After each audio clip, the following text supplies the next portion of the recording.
going on, everybody? How are we doing on this fine Thursday evening?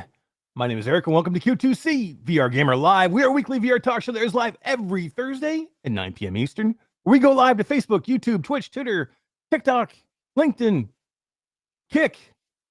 Crap, I don't know. Is it Kick? I don't even know. Someone needs to kick them, I'll tell you that. Yeah, kick us out of Kick, will you? Get us out of this like garbage over there. But if you cannot catch us live, you can always catch us afterwards on your favorite podcast platform. I think you can. I'm pretty sure you can. Maybe you can. I don't know if you can. But before we go any further, let me say hello to my partner from the great Canadian Northwest. He's the master manipulator and the man with the plan. When he's drinking, watch your crotch with this crazy Canadian. Todd Jackson, what's going on, dude? How are you doing tonight, man? Hi, diddly, ho, diddly. I'm doing good, but you're right. I'm like blurry as hell. I'm looking over at the live feed on the other side. I just think it's you being jet lagged. What the hell? I just think no you luck. looking wrinkled and jet lagged. Maybe I'm just old and jet lagged. That's exactly right. Well, you put the old in there. I didn't say anything about old, but if you want to make yourself old, it's no secret, man. Yeah, you probably are a little jet lagged because we just got back from a little trip, man. Yeah, a little whirlwind adventure, I would say. It was so much fun in such little time. It's just ridiculous. Whenever we get a group of us together, content creators, media outlets, developers, publishers, we all get into the same room. It's just smiling for hours on end. We have so much fun. It is a hoot. So hell yeah, it is, man. It's one of the best times in the world, man. And whenever you can get a chance to meet these awesome people that we see, in virtual reality all the time, when we get a chance to meet them in person, it's just amazing. And we did get a chance to see some old friends, meet some new friends, meet some people face to face that I've been wanting to talk to for a long time, that I've been friends with, that I haven't got a chance to talk to. And we'll get into that deeper. But I will say right off the bat, thank you to our biggest supporter. That would be Scott Albright from Combat Waffle Studios and Ghost of Tabor with the $99.99 super chat. Says, welcome back to the greatest place in the world. Oh, and welcome back to Canada also. Thanks. Oh man, but I will say this. I will say this. So, number one, thank you to Beyond Frames. Thank you to Combat Waffle Studios, Ghost of Tabor, Scott, for bringing us out to London, but also bringing me out to Sweden. So Scott said, you're coming to London. I'm going to be in Sweden for like a week before the event. Come to London, hang out with me and Proper D. Go see some studios out there. I had some other business I had to do out there for Impact Reality and Flat to VR Studios. So I went out there and I spent 5 days in Sweden, in Stockholm. And when I say Stockholm is probably one of the greatest places on earth, I'm not messing with you, dude. It is a beautiful city. I've been telling you this for like 2 years. I would move there if I could. If my kids weren't in school, I would move to Stockholm. Screw your kids. Take them out of school, man. I don't want to do that. Seriously. No, it's beautiful. It's beautiful. So I've spent some time in the Netherlands. You have too. We've been out there a little bit. Amsterdam, Rotterdam. It reminds me very much of the architecture and the way the city is laid out of Amsterdam. Yeah, but with less piss and like none. It is. Yeah, so it's just less garbage. Like Amsterdam is very cool. Like Amsterdam's very cool, and I love going there.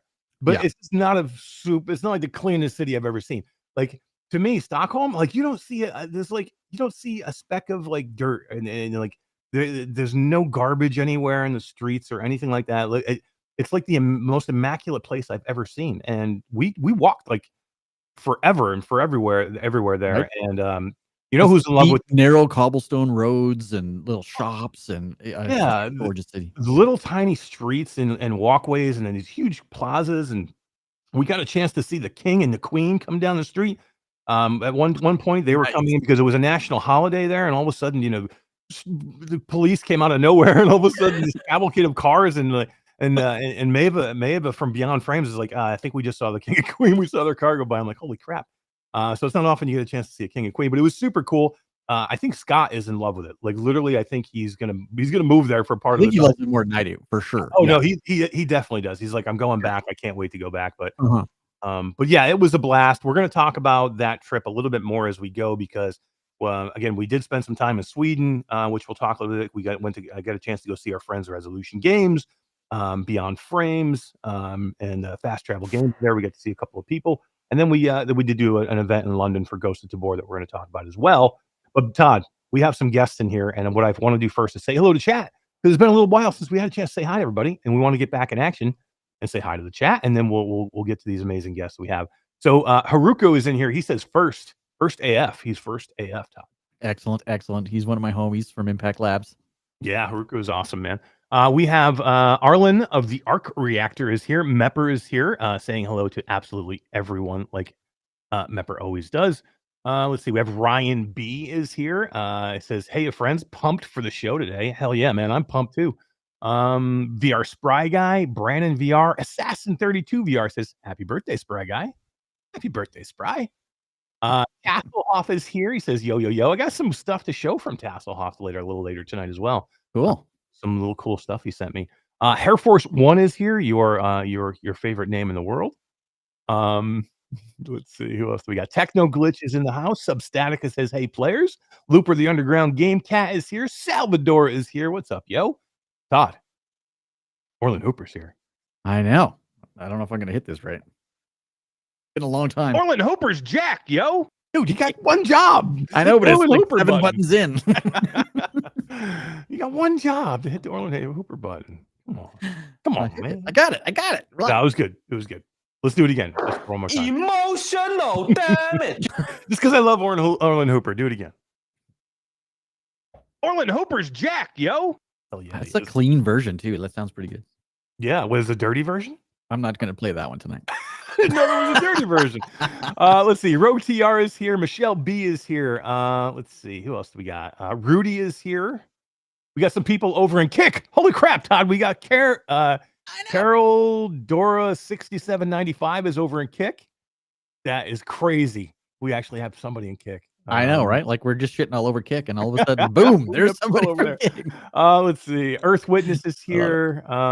Fourth Wall Breaker. Some kick-ass cool people here. I love that somebody's over in Kick. That's hysterical. Echo Into the Future VR is here. The Bad Bantha. That's a pretty cool name. I like that. I'm not gonna lie.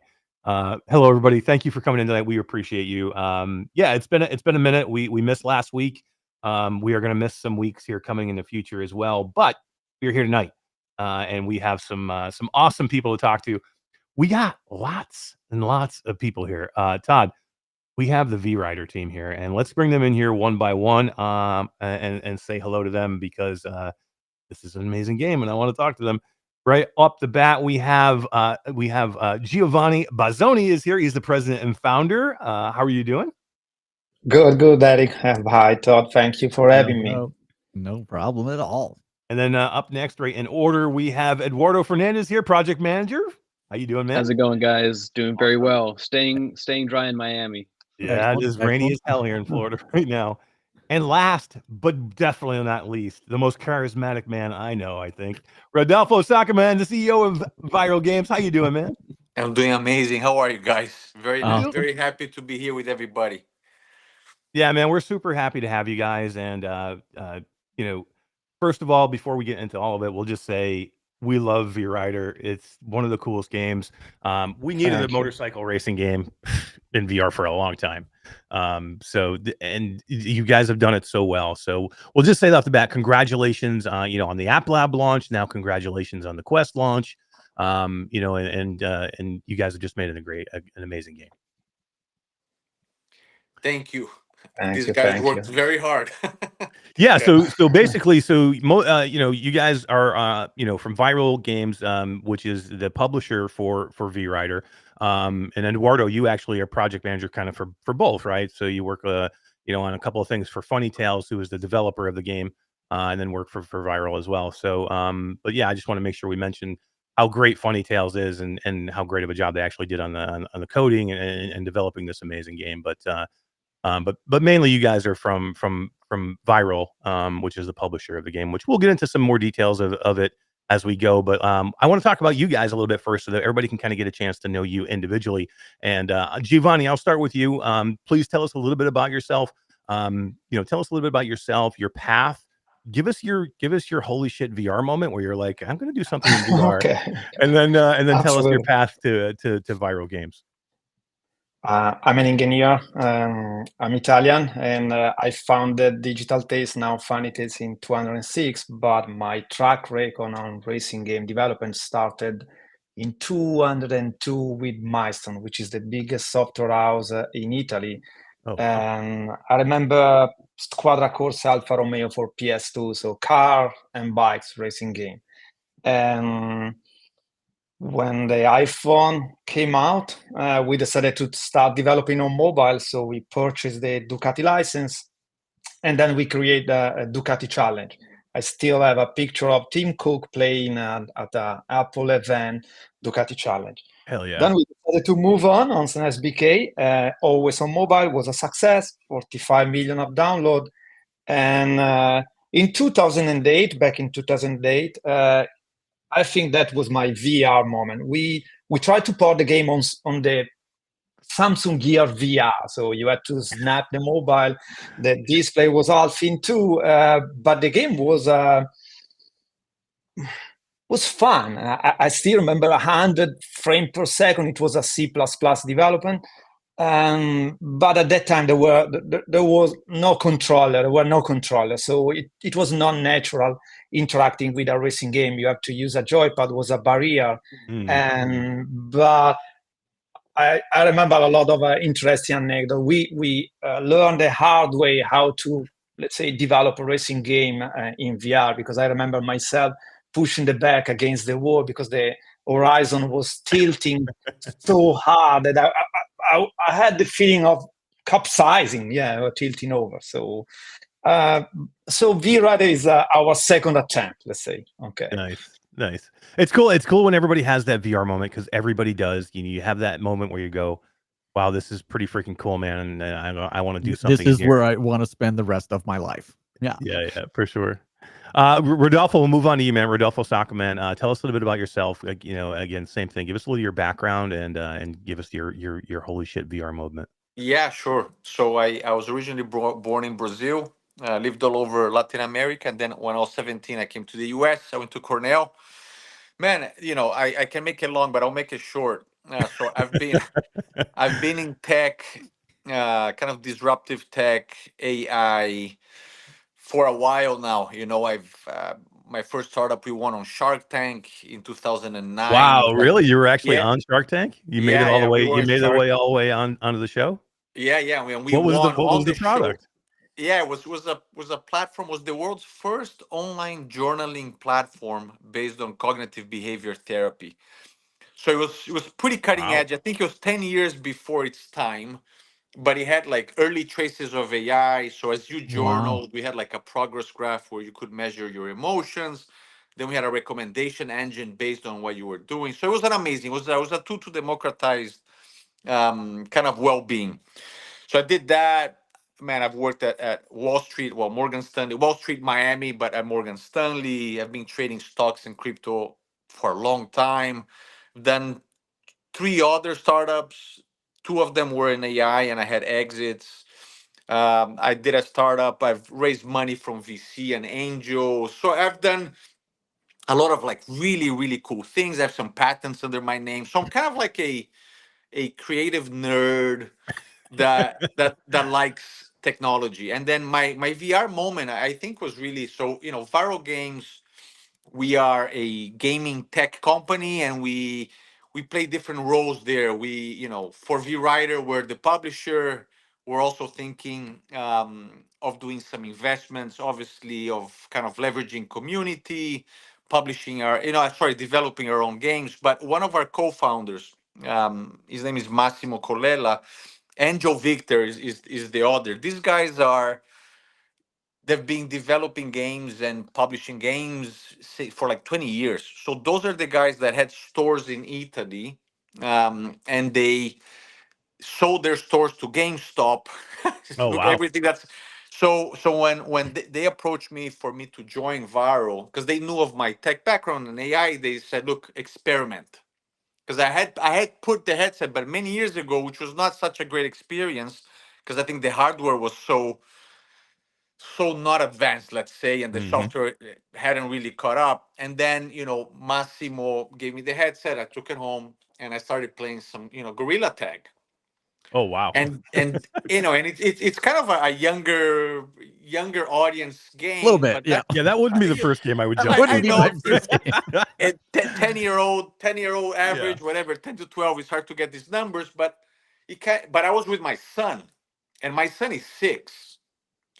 And when we started doing this, then it kind of blew my mind on what a platform this is and how immersive it can get. And then obviously, as I started getting closer to Giovanni, you know, Eduardo, the rest of the guys on what they were really doing for VRider, it's just like, man, it's a game changer. And I think we're just scratching the surface, but it's not too early. It's kind of, I think the tipping point is right here. So I'll stop there. That's my background. I live in Miami, have a 6-year-old son, 2-year-old daughter, my Cuban American wife, and that's You what got I your do, hands. man. You got your hands full, my friend. I do, I do. You are a busy man. I am. And you had an amazing meeting today where you got to meet one of your all-time Yeah, idols, right? I'm actually in Austin, Texas, because I attended Tesla's shareholder meeting today, That's cool. and that was amazing. That was amazing. Super cool. Yeah. I love it. Yeah. So Elon was there. Elon was there, spoke for almost over 2 hours answering questions. Wow. Amazing, you know, like in terms of tech, he's kind of my entrepreneurial hero, and I Nice. just kind of, I was there. I was like in row 6. I Nice. got, Oh, I wow. almost missed the flight. Oh, I came with the flight in Miami. The Miami flight almost didn't make it. Made it there like with 3 minutes to spare. So it was a good day, and now I'm having this moment with you guys. So it's a great day. I One love of it. So those- when's your That's amazing. Cybertruck coming? You got your Cybertruck coming? Man, you know, I'm waiting. I put $100 reserve like a few years ago. Nice. You know, I'm waiting for them to say when I can buy one. So let's see. Heck yeah. I love Yeah, my. man. I have a Tesla. I love it, man. It's like one of my. It's the best car I've ever owned. I'm in Oh, love you have with to it. see the ones they had in display Oh, today. I don't want to because I'll I be don't jealous. want to Oh. see them. Yeah. I know Really? for sure. It was For sure. surreal. That's awesome. It's very cool. Eduardo, let's finish up with you, man. To me, I'll just say this: project manager means the guy you go to get shit done. That's what a project manager means. So tell us a little bit about yourself, Absolutely. man. Thank you. Yes. So, as you mentioned before, Eric, I work for both Funny Tales and Viral Games. I originally started to work with Giovanni in 2020, just before the whole COVID disruption of everything. So, we started off developing for mobile games, and we actually released a SBK mobile version in 2021. And leading up to, we want to release some updates to that. We started, playing around with first person perspectives, and that's what led us to say, how can we make the most immersive racing experience? Let's explore VR.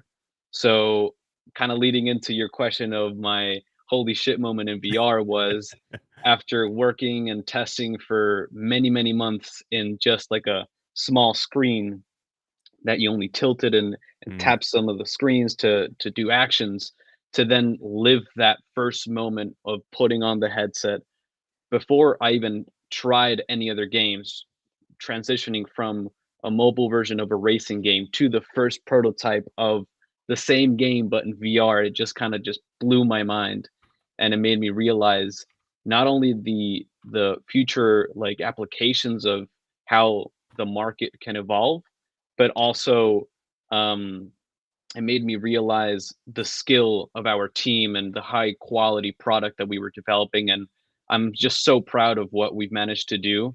And the release on the Meta Store and App Lab has been amazing. We've gotten in the top 10 selling charts in the US and Europe. All the comments and feedback that people are leaving are just, I would say, the best launch in video games that I have seen so far. Obviously, uh, it's still early stages. We still have a lot of cool new updates that we're going to be kind of sharing little by little. But what we have managed to do is make an unparalleled genre-defining game on the Meta Store, and I think the market reception is reflecting that. Agree, I couldn't agree 100%. more. This is by far the most fun in racing I've had on the headset. that I can remember. And I don't know if you can see, they're a little blurred out from my background, but I've got well over 13 different headsets, and I have so much fun playing VRider on the Quest 3. It is ridiculous. Yeah. I will say too, one of the biggest things, with me talking to the developers over the years, one of the biggest moments for them, whether it's developers, publishers, anybody who's involved in a game, seeing that game for the first time in VR, like getting in, even when you're getting in early and you're just putting yourself in the world, even if it's early and it's a bit janky, if it's not ready yet, but you actually get to see what you've created and you're inside of it. Many of them have told me it's like sometimes it's a moment of awe when they actually get a chance to see it for the first time, and I can imagine what you must have felt after doing it on mobile for so long, but then being inside it when you're actually there. Straddling the bike and riding it, like, yeah, must have blown your mind. It was just surreal, and also seeing how the project evolved from the very first prototype of, okay, how can we make two-wheeled physics work in VR without, making someone feel any motion sickness?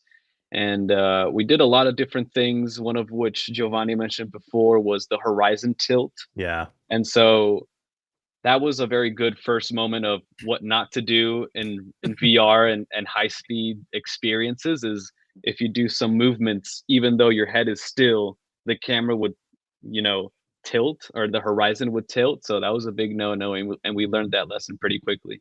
But yeah, super, super cool watching all the layers just grow on one on top of each other. Yeah, absolutely.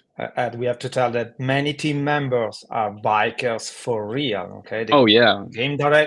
The game director has 3 bikes. I believe one Nice. completely custom. Okay, so he spent the whole weekend tinkering on enhancing the performance of his bike. And one of the 2 offices of Funny Tales is 200 meters from the Imola circuits. So we hear every day the rumble of cars and bikes. So there was no chance for us only to develop a racing game. So we have That's a good atmosphere. Yeah, that's a good atmosphere to be in if you're going to develop a racing game. And I want to call a couple things out in chat. So Technoglitch says, can you add telemetry and sim tool for the Yaw2 plugin? So people want to see this on a motion simulator rig. That would be interesting in some way. And then GT Racer says, I bought this game. It needs a peripheral. And I think I may have tried a peripheral at GDC. Rodolfo, it's up to you. Yeah, exactly. Okay. Yeah. So it's a great question. So I think we already announced it, but we are developing something called the T-Torque, which is a peripheral that enables you to really. It has handlebars. It has some secret things that are in the works, but it's going to enable you to take that sense of immersiveness to an even higher level. It's already pretty amazing. But we want to kind of productize that into T-Torque. Should be, I don't want to give an exact date, but let's say we would like to have it by end of year. But again, to be determined.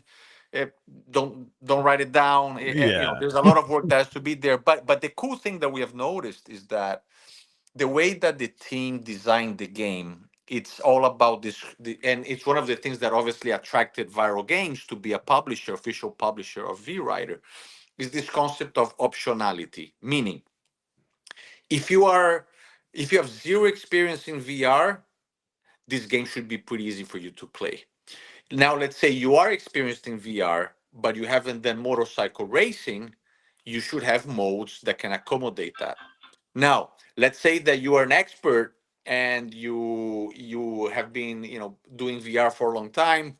Okay, go and choose a different mode. So we enable this game to really be, I think,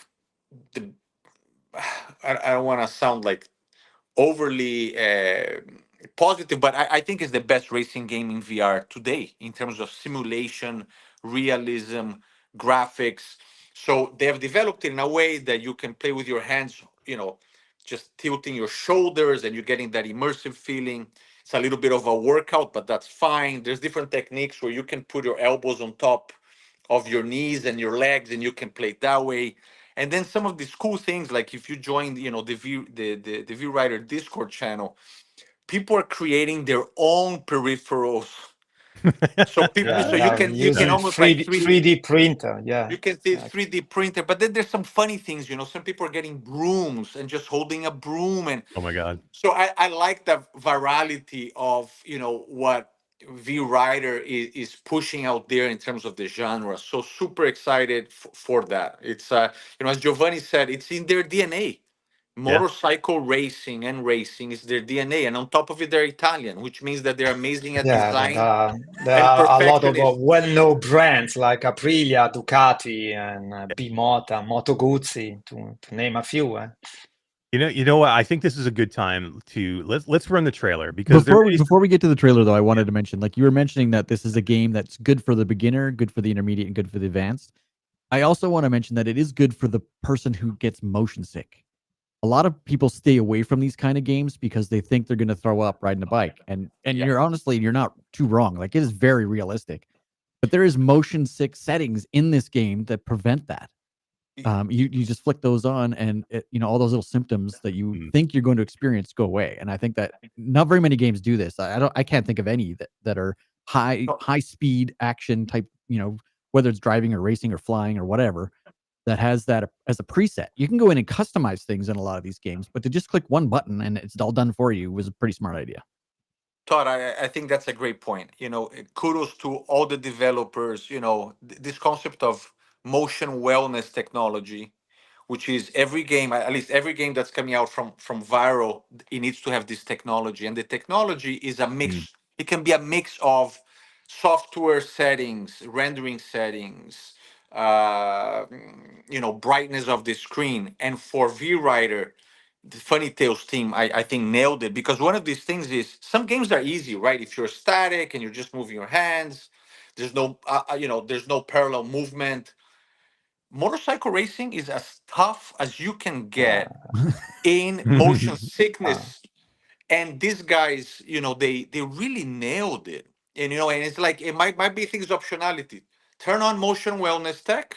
All the presets pretty much is gonna help you have that enjoyment experience. But to do it in motorcycle racing, dude, that's tough, man. Yeah. So we're excited for that. Yeah. I agree. Yeah, let's run the trailer because there may be people out there who haven't seen the game yet. I want to give them an idea so they have like some context of what we're talking about. I need them to see the speed of this game. I need them to see the track. I need them to see, what it's like getting over top of the bike. So let's run the trailer so we can give some context to these amazing things that we're talking about here with the controls and then the speed and then the motion sickness that we're talking about. Go ahead.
Great trailer too, guys. I mean, it's a kick-ass trailer. It just gets you excited for the game. It does give you a really good feel for what the game is all about. And before we get back into the mechanics, I just want to mention SBK because we really haven't talked about SBK yet, and we did see it there. So the Superbike Championship, the racing series, it's maybe not as popular here in the U.S.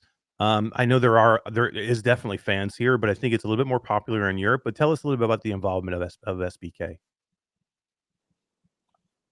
I think you can speak about what happened today in Misano, which is a funny thing to say. Sure. Yeah. I mean, Digital Tales have been collaborating with the World SBK Championship for close to, if not over 10 years now, from mobile up until where we are today. So we're very, very blessed to have them, share all the image references and pretty much help us out, be able to recreate this experience as close to reality as possible. And another cool thing that happened, with the launch of VRider is transforming, as I mentioned before, from just a mobile 2D experience of just playing and touching to leaning and putting on a VR. We have had the very, very cool experience of going to the official circuits of the official championship and even having official riders and their teammates put on the headset and actually test the game. And their reaction is just something that it just puts a smile to my face. Like some examples are Xavi Vierge. He's a very known Spanish rider. He put it on and he was testing it out. He was from the Honda team in the 2023 season.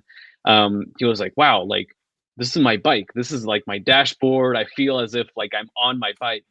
And just recently, one of our team members, Gianluca, shout out to Gianluca, he attended with another to another event in Misano, I believe, and it was Misano. just fantastic. Like we managed to get so many people test VRider from the official SBK championship, and everyone was blown away. Everyone kind of just are obviously try to get used to it, obviously coming from real life where you have all the G forces, all the vibrations to a virtual setting, but they were like doing amazing lap times in their second lap. They were having so much fun and they were like blown away with what we've been able to do. So as you mentioned, Eric, SBK isn't as famous here in the US. Usually when I try to introduce people to, what the SBK experience is, I usually say that they're MotoGP's cousin, because technically they are. They don't. SBK is a license that has what it's called super bikes, which are not to the level of MotoGP. It's not something that is completely prototype, latest technology to the level of MotoGP. They usually grab traditional bike models and they tweak it to the FIM standard. So they aren't like one-to-one replicas of what you could buy at a bike dealership, but they're very, very close. Like a Ducati Panigale V4RR is what's being used in VRider and in the official World Championship. And if you go to a dealership and you go for that specific model, it's pretty much the same thing. The tank might be, larger than what they allow in the Superbike Championship. Tires are different, exhaust, transmission, etc. But that's like a good sort of reference and a little bit about what the World SBK Championship is all about. And to add to that, I think, which is pretty neat, for the US audience, Liberty Media, which is a US based company, also owns Formula One. Now, Liberty Media and obviously, Formula One exploded is obviously because Liberty in the US, because Liberty Media got involved, got that deal with Netflix. Now, Liberty Media just acquired Dorna, and Dorna owns MotoGP and owns SBK. So this is pretty exciting. And again, I have no involvement with Liberty Media, but I'm pretty sure that the guys and girls at the top, they're like, look what we did with Formula One. Let's see if we can show the US audience, the North American audience, how amazing motorcycle racing is, which in Europe, in Southeast Asia, it is. So for VRider, I think that kind of cross between real world motorcycle riding to immersive motorcycle riding brings a realism to it. Because look, me, I've never ridden a two-wheeled motorbike because my father prohibited us from doing it because it's too dangerous. Okay. Nice. He bought us a four-wheeler, which was amazing, but there's a lot of people that would love the adrenaline of a motorcycle racing, but they're too scared or they don't have access, or maybe they get like a little Vespa Little Vespa is not it's not a Ducati. It's It's not a a scooter. BMW. It's a scooter, right? So it's like a scooter. The That's what amazing thing we need about a VR scooter game. yeah, exactly. There you Exactly. go, Like a guys. VR, That's your next game. You should do is a VR Vespa Segue game. in VR. Yeah. VRider scooter. Yes. Amazing. When I was 14, my Vespa, quote unquote, 50cc was able to reach 68 miles per hour. Oh my God. I pimped my Vespa personally, so there was no social at the time, so I had to spend time. That's too funny. I've just figured. I'm just thinking here. I'm sitting here. This is how you make this thing go crazy. You need to go and take a kid, like some 18-year-old, 16, 18-year-old kid. Make him play this game every day, just like the Gran Turismo story. Right. Yes. This is the Then you go Raspberry take that story. kid and you put him on a You're track right. and superbike, and you let him dominate the circuit, and that's how it'll happen. It'll be like the Gran Turismo movie. It'll be the VRider movie. I'm telling you, this is it. I love that Can idea. you imagine? That would be so cool. I mean, Okay. you guys know bikes. I don't know bikes. Like Rodolfo, you said you don't really know bikes, but I know Eduardo, you do. Giovanni, you do. Is there like a learning curve? I mean, I'm sure you just can't go out and ride a bike, but is there like a real life, one-to-one that you could bring to it that would give you an idea of like how it really feels to ride? Gear shifting and stuff would probably be the most difficult portion. That's the part you can't really do with Yeah, VR. 'cause there you need to are use your feet, right? So it's exactly. There are a couple of layers that VR can only get so close to mimic. One of the things that we explored, and we're still trying to identify the best way to, include into VRider, is when it comes to, twisting to go to right and then the reverse motion counter steering. I just blanked The there for a counters, second. yeah. Counter steering is something that if you ride a bike in real life, you know that it's there and it's not something that you can just not pay attention to, especially when you're going at high speeds. And a lot of, let's say, very true and hardcore bike fanatics, when they test VRider, they're like, hey, like the game is amazing. It would add to the realism if we could have counter steer, because I'm used to twisting right and then having that sort of shift to then go into a left. Right. But it is a technical issue. I mean, we tried it in the early prototypes, but since you are controlling the bike out of thin air with just like your hands mimicking or trying to place where the handlebar is, it just kind of doesn't work yet. We're trying to figure out the best way to do it, because the movement in real life is kind of very minimal and you feel it because you're riding it with your whole body. you feel the So tension and you feel the resistance and I ride motorcycles too, so I totally understand what you're saying. That yeah, would be very difficult to recreate in VR, but I exactly. think a couple of things could help. Like, so everybody in the Techno Glitch and James in chat won't leave it alone. They want to know the motion simulator. Could you make this work with a motion simulator?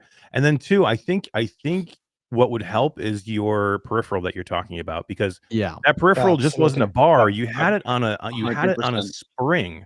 Yeah. To where it did give Yeah, resistance. you have a So, spring, exactly. Even right, it in was a your T-bar. throttle, yeah. Right, even with Exactly. the throttle and too. the flex springs at the beam, yeah, at the starting of the So I think accessories, yeah. the peripheral, I think, would give you at least some of that immersion feedback of Right. riding a bike. And then, so for the simulator people out there that do have motion rigs, number one, very hard to do on just the Quest, because it's hooking up a motion simulator up to just the Quest standalone is almost impossible. right. But so two things: Steam version in the future, to where it could go to a PC, and then would you think about doing any kind of motion simulator settings for it to where you could run it on a rig? We have So plans. we have have plans, plans. but we're not gonna We have plans, exactly. promise. We have plans, but we're not gonna promise anything. Look, I think the amazing thing about VRider is that it's a powerful franchise in itself. You know, the SBK association is amazing. It brings this realism to what happens in the racing world within that organization. the franchise of VRider, I think it's very powerful. There's a lot of room for innovation there, for new features, for new modes. It has a lot of legs. So that's kind of my political answer of let's not overpromise. Let's not overpromise. Come on, but- tell us now. No, not overpromise, we are evaluating. Yeah, exactly. Yeah.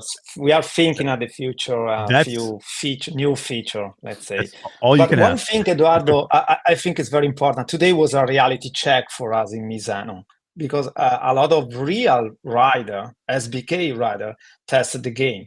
And every day our game director bullies us because it is the man in the company who has played a lot of hours, and so it's the fastest guy. And we have a global leaderboard. His Ghost is present, and we can download it. So it's very difficult to beat him. Okay, to beat the game director. And today, real rider, a couple, as far as I say, God, were able to beat by a second Danny, which is our game director, and that was for us a revenge, a real revenge. Crazy. That's so good. The real riders start. It's quite evident they know that those 12 circuits, inches by inches, they know everything. They were so precise, so fast. When Giovanni's saying real riders, it's actually the official racer. The official, riders from absolutely. SBK, just from the from circuit, SBK, exactly. Just to make sure everybody gets let's that. say casual gamers, okay? Right. These are professionals, and I would assume that most of them absolutely, probably never put a headset on before, probably a VR headset. Absolutely, yes, you're right. You're right. Wow, that's so cool. That's amazing. Number one, I love that you could get SBK involved with this project, and then the riders want to get involved with trying virtual reality, feeling what it's like, giving and trying that all out. It's just such a great idea that you were able to get the SBK. It's amazing because I think for everyone that loves their sport and are professional in their sport, or organizations organizing communities around the sport, is if you have a venue or you have kind of a channel that can democratize your sport or open new markets or enhance and grow your communities, that's always amazing. It's very rewarding. So I think VRider has become, or is becoming, that catalyst for Dorna, for SBK, and for motorcycle racing. That you don't have to own a bike. If you do, is amazing. You don't have to ride a professional bike, but if you want to start getting a flavor of what it actually feels, VRider is kind of like your starter drug into maybe getting a real bike later. So that is really, really cool. Yeah, it's what is cool is it's such a very cool thing. And like where Gran Turismo may have gotten people into Formula One, I absolutely think this could go both ways. Like I think this could bring some of the racing people that are involved with SBK into VR, but I think this could bring people that are just playing it in VR and going, wow, I love to go watch some of these real racers race, and now I'm going to go watch SBK. I can tell you, Eric, that today Honda asked us to provide a couple of headsets in their hospitality. So a lot of people in real circuits are now, let's say, playing in VR and playing VRider. That's awesome. That just makes me so happy. That's so cool.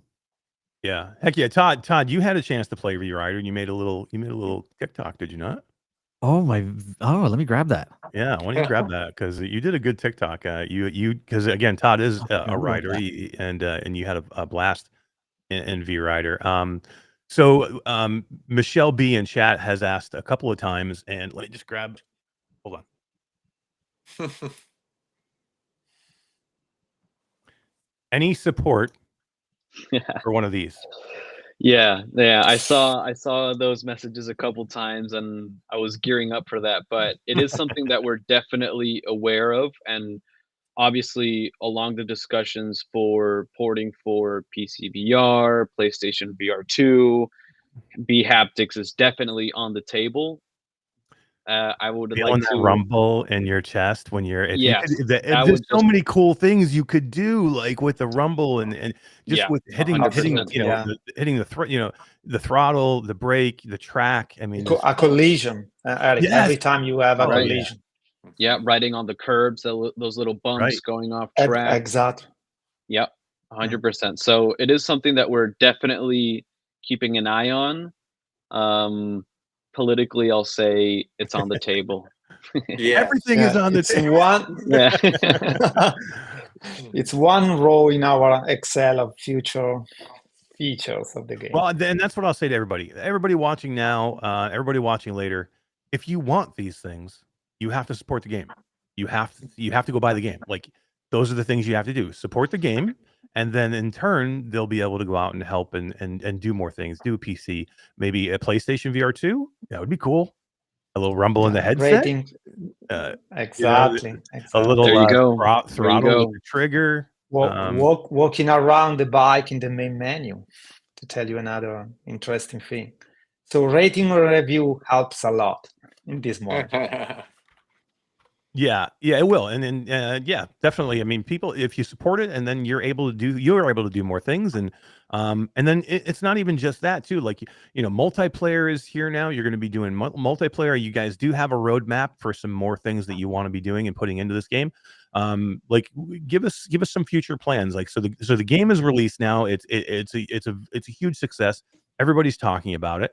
What are the plans now moving forward after the launch now? Yeah, so we recently launched. I think spectator mode is something that we can disclose. It's already 100%. Yeah, spectator mode, some crowds in the circuits cheering you on. 100%. We are also investigating and trying to see if we can maybe bump up the player count per lobby. So that what's the player count now for people? Currently, it's 6. We would like to bump it up to 8. And then depending on hardware and performance is the thing that we are constantly trying to not be affected for any updates that we do. Performance goes very much hand in hand with motion sickness. So anything that we launch, it has to be perfect. Yeah, so definitely. Along those lines, we recently launched a let's say a 1.1 patch, which elevates the Quest 3 graphics to a very noticeable upscale. You can even put on the Quest 3, and if you have the game, you can go into the settings and inside of a circuit toggle between balanced and quality, and quality just bumps it all up amazingly. And I was very, very impressed seeing that in VR. So yeah, other cool things that we are currently in discussion is the 2024 season. That's something that we are already discussing, and we're already trying to, get all the pieces together for developing and starting production for those updates. With that would come a new circuit, new liveries, so some new stuff coming on. Cool. So you guys are not done with VRider anytime soon. Oh, sorry. I just say you guys are not done with VRider anytime soon. No, definitely not. Absolutely no. I get asked this question a lot. Is there anything on the horizon for being able to customize the bike so that you can make it look like Absolutely, like put Q2C logos down the side of the bike or something? We started a discussion with Dorna, the license holder, because it's something that involves Dorna as well. Right. But I think there is a high probability that customization of bikes, maybe not customizing an existing licensed bike, but just starting from scratch. Exactly. With a starting from exactly. Delivering it out like of course there are real sponsor and they want to do not disturb the sponsor of the championship. Okay. Right. But there is a way. I think there is a way. We are in discussion about it. It's an interesting feature. A lot of people is asking this feature. Yeah. Our game around. I think it's a number 1 feature requested after spectator mode, which will be released pretty soon. That's super exciting. That is super cool. Spectator mode. I love that. Because here's what it is. This game screams esport or tournaments or racing, circuits and challenges and bracket tournaments and getting in there, be able to watch some of the better racers out there, having a spectator mode, being able to view all that. Screams for that. So kudos for you guys for getting it out there right away. It's awesome. It's going to take a little bit of work, but we're already with our mindset on getting that out to you guys. And again, all of this would not have been possible without the support of the community and people who buy the game, leave a review, and just share your amazing experiences with us. So we're just trying to elevate that so that the VRider gaming experience is just the best thing possible. Mm-hmm. Definitely. I think earlier on in the chat, Todd dropped the link to the Discord, and I would recommend everybody go grab the link, get into the Discord. There are some very interesting things going on in there. Some friendly faces that you might know in there, taking care of the community and doing some special things. Eduardo's in there quite a bit. I know all you guys are in there quite a bit. But there will be tournaments. There will be things going on in there to do. So yeah, Todd just dropped it again. Go check it out and get in the Discord. Go to the game. Get the game, number one. That's the first thing. Yeah, I dropped both of those, the game page and the Discord page for sure. Then go to the Discord and join the Discord and get in and have some fun in this game, man, because it's awesome. Assassin32VR says, writing my review right now. Thank you. Yes. Thank you. Love it. Amazing. Yeah. And just in case, VRider is out now for the MetaQuest Pro, MetaQuest 3, and the MetaQuest 2. It's all supported across those 3 devices. It has single player. You don't have to be connected to the internet to play VRider. You can still enjoy that. And we have 5 single player offline modes that you can enjoy. You can race up to against 9 other AI opponents with multiple difficulties. We have, as we mentioned a little bit earlier, different rider profiles. So if you've never, ridden a bike or had a motorcycle experience, we have a lot of driving aids or riding aids that'll help you, close that gap. And if you have your own bike, or if you're into simulator races, not necessarily just Superbike or bike, if you enjoy racing simulators on PC, we have, a rider profile that is basically just you and your bike. Manual gear shifts, rear wheel loss of traction, aerodynamics, wind drag. So there's a little bit of everything for anyone who enjoys racing games. The goal was really to make a motorcycle racing for everyone. And I think all this optionality makes that as close to reality as possible. So and from what I've seen from these developers at Funny Tales, this is hard. This is not easy. This is not an easy game to develop. It's a tough game to develop. So, but it shows the passion and just seriousness. They listen to the community, right? Like it's all about the community. People want to have fun.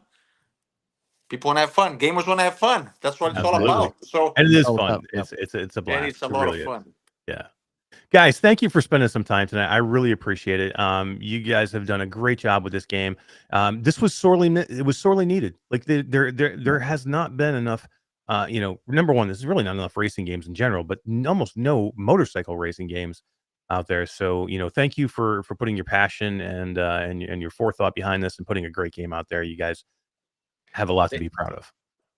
Thank you so much. Thank you for the support, guys. This was amazing. We love your show and just pushing the gospel that VR is the future of gaming. So really awesome stuff. Hell yeah. Absolutely. Thanks, guys. Have a great night. All right. Thank you. Bye. Bye, So Todd. much for Bye, having Eric. us. Thanks a lot. Thanks, all right, guys. Thanks. Ciao. All right. Bye, guys. Todd, great episode. 3 great people. They did. I mean, again, you have a lot of people here. So that was mainly viral games. So you had, Eduardo works both for Funny Tales as the project lead manager, but he also works, for viral games. And then you have, Eduardo and Rodolfo from Viral Games, the publisher. But then you have the whole team of developers. So you have 2 great companies here coming together, working their asses off to make a great game. And I can tell you this. There's there are higher ups in the VR industry that are very, very wary of racing games because of the motion sickness. Yeah, So like it's a big deal. They yeah, just stay away from it, right? They're just they not stay interested. right. Yeah. Anything that think that people are that they even think a little bit can get people motion sick, they will shy away from. So it's tough to get support for games like this. But when they're really good and they really make sense and you put the time and effort into trying to make them to the point where, if you put your mom into this, she's not going to puke all over the floor. You know what I mean? That's Yeah. when but you have to put some thought into that. It's a little bit more work, but it's when you have teams that don't shy away from it. They're like, look, I don't not want to make a game because we may get some person sick. But Do the right, not only just not shying away from it, but making those choices or those changes in the game easy. yeah, right. Like, I get lots of games you can go in if you know what you're doing and turn on snap turning and turn on locomotion or teleporting to make it easier on yourself. But just one button that does it all was super smart. I don't think I've ever seen that before. Yeah, no, it's super smart. They've done a good job. And Skiba says, "Man, what's up, Skiba? How you doing, man?" He says, "Man, now I want to go play VRider."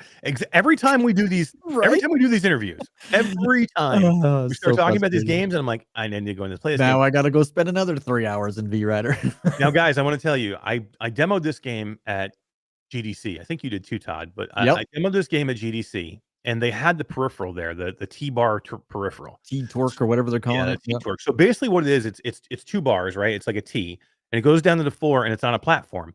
But it has foot pegs to where you can sit in a chair, you put your feet up on the foot pegs, just like you're riding a bike, and then it has this big heavy-duty spring around the base of the T, okay, that gives you tension to do the lean. So it makes you feel, it gives you that immersion of feeling the tension going from side to side with the spring. And then also it had a way to clip in the controllers to where the throttle you had to turn. It was on a spring, and you had to turn the controller in the in it to make it feel like you were turning the throttle. Other way. Yeah, well, whatever. Who gives a shit? No, I'm just kidding. You're right. You're right. You got to turn it this way. But yeah, I mean, so it did give you the immersion of actually being there and riding a bike. And then I don't know if you could tell from the trailer, but to be really good at this game and get your speeds up as high as you can go, you can't just sit upright in your chair. You have to get behind the windscreen, or you have to get down low behind the windscreen. So you literally have to lean over in your chair when you're playing the game to make sure that the wind is not hitting you. You become more aerodynamic. So you're really leaning into it like you're really riding a bike. I mean, that's what the beauty of VR. It's crazy. Like, yeah, the only way you're going to win is if you lean in under the windscreen and you lean into your turns, which is a little daunting the first couple times you do it because you think you're going to fall over. But again, there's so many custom settings for beginners. Forget about the wellness part and the motion sickness part. Just if you've never been on a bike before, you can turn on this. I think it was just called beginner mode. I can't remember what the beginner mode was called, but it slows you down when it comes to the turn. It automatically speeds you up as you're coming out of the turn, so that you can get used to how a bike feels when you're leaning into a turn and you got to slow it down. You don't touch the brakes; you just got to slow it down. Yep, and it is totally realistic. Like, I ride a bike. It is very realistic. It's super cool, man. I love it. And again, this is running only on the Quest 3 and the Quest 2. But it looks great. Like they did a real we talk about some other racing games out there, Grid. You know what I mean? Grid looks so bad. Like they did such a poor job making that game, man. And it's too bad because the base game itself of Grid is enjoyable. I actually like it. Like I like the whole story behind it, and I like it. And the racing is good. But to me, like, and it has become better. Like they fixed it after it came out.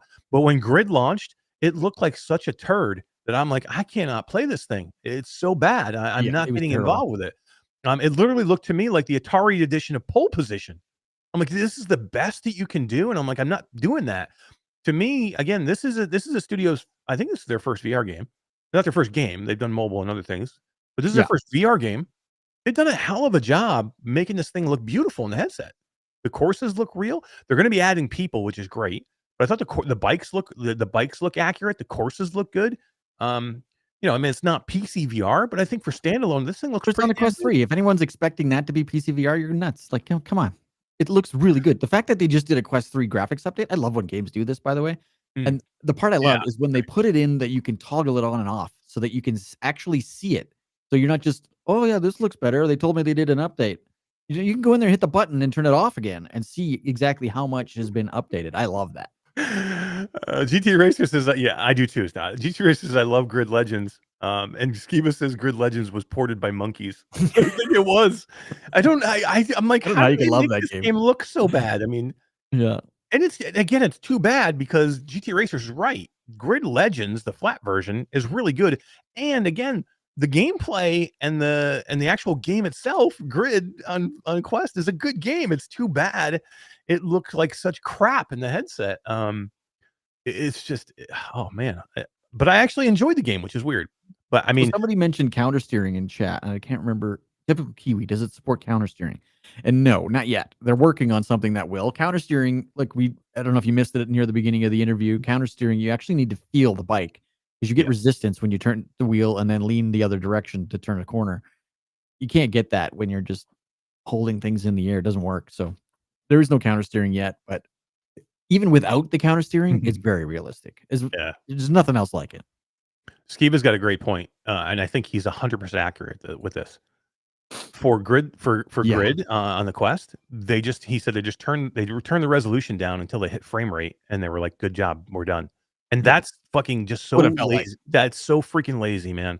Literally, and that's what it feels like, right? Like they were like, "Okay, how shitty can we get this to look until the point where it hits frame rate that we need for it to pass QA?" Instead of going and optimizing it and then doing what they needed to do to make the graphics look better, they just, I mean that's where you get poor ports, and it gives it a bad name. It just does. You cannot just plainly port a game from PC straight over to Quest and then and just straight port it. We've seen the studio gets a bad name too, right? Because it's your responsibility to make sure this stuff works. We've seen straight port happens time and time again, and we've seen them go down the tubes and just be garbage. You have to take your time. You have to make a game feel right for virtual reality. You know what I mean? And there's games all the time that you play on flat PC, console, whatever. You're like, wow, this game feels like it's VR. It may feel like it's VR, but that doesn't mean you can just take that game and like downscale it and put a headset on. You have to. A lot more involved. You have to change things and tweak things and do things to make it work on a mobile chip headset. That's why it bothers me with Grid Legends or Grid so much. So that was a great interview. Thank you to that team for coming in and talking about the game. I thought it was awesome. I do want BHaptics support for that game. And guys, the viral guys, it's not that hard to go do it. Yeah, go do it. We can hook you up. We know some people. Go. I mean, that's a fairly easy one. You can go do that pretty quickly. And Todd, we got a couple of things in the mail this week from BHaptics. I just showed the box. I know. Yeah, mine's upstairs, but yeah. So I get a brand new one here in the box. Me too. It's super exciting. That was very nice of so you can see on the back now, BHaptics is a Quest is part of the Meta program now. So it's the BHaptics vest is a Meta supported product now. So the thank you to BHaptics and the Quest Creator Program for sending us a couple of X40s. We both have. There's been some updates in the vest over the last couple of years, so I'm excited to check it out. Yeah, so I have two X40s now. You got one hanging up behind you right there. Actually, presents me a dilemma. What am I going to do with this other X40? Well, I think I have an idea. Why don't we do something with it? We're going to do a big giveaway. Yeah, we're going to give it away. We'll coming up soon. I don't know exactly when, but we're going to probably have something ready for next week. Yeah. Oh, maybe it's AWE. No. Yeah, we got to talk about schedule here in a little. We'll talk about schedule here in a little bit because things are going to get very dicey very quick for us around here. But we'll talk about schedule. But yeah, coming up soon. I think what we'll do is we're going to give one of them away. I don't know if it's going to be the one in the box or the one I have on the shelf, but we're going to give one of them away sometime. So maybe we'll give two of them away because maybe that's a good idea. Let's give two away. Hell yeah! Right, I got one sitting over there. We could give away too. Let's give a Quest 3 headset away too. Over there somewhere. You want to give a Quest 3 headset away and two? We could give a Quest 3. Holy shit, that would be pretty cool. Wow, that's a big giveaway. All right, let's do that. All right. Screw it. Let's do that. Anything else you want to give away? What do you got? You should give away your Apple Vision Pro. I'm not fucking doing that. I'm not fucking doing that.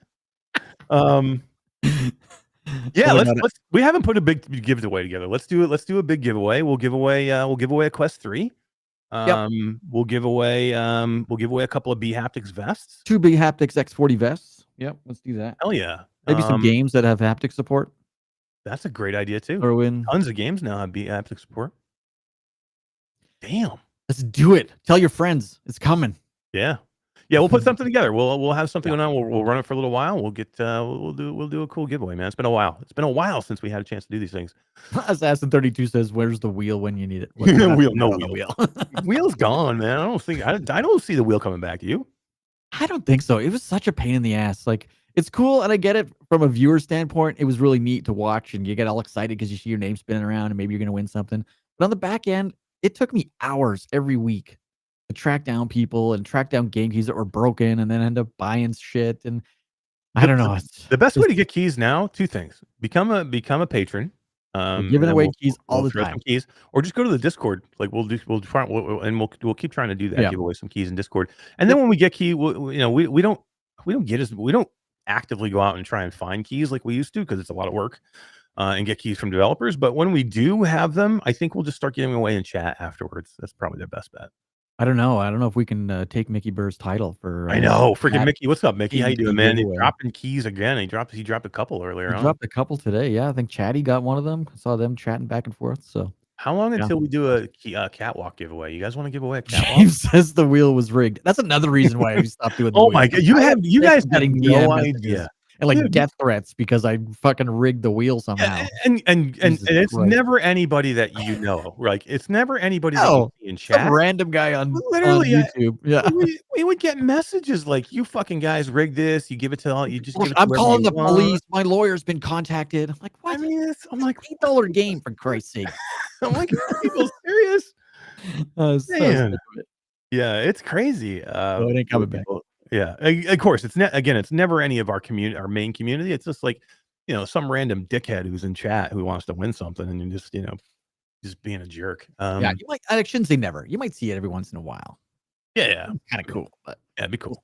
Hey, remember when we gave away 100 keys?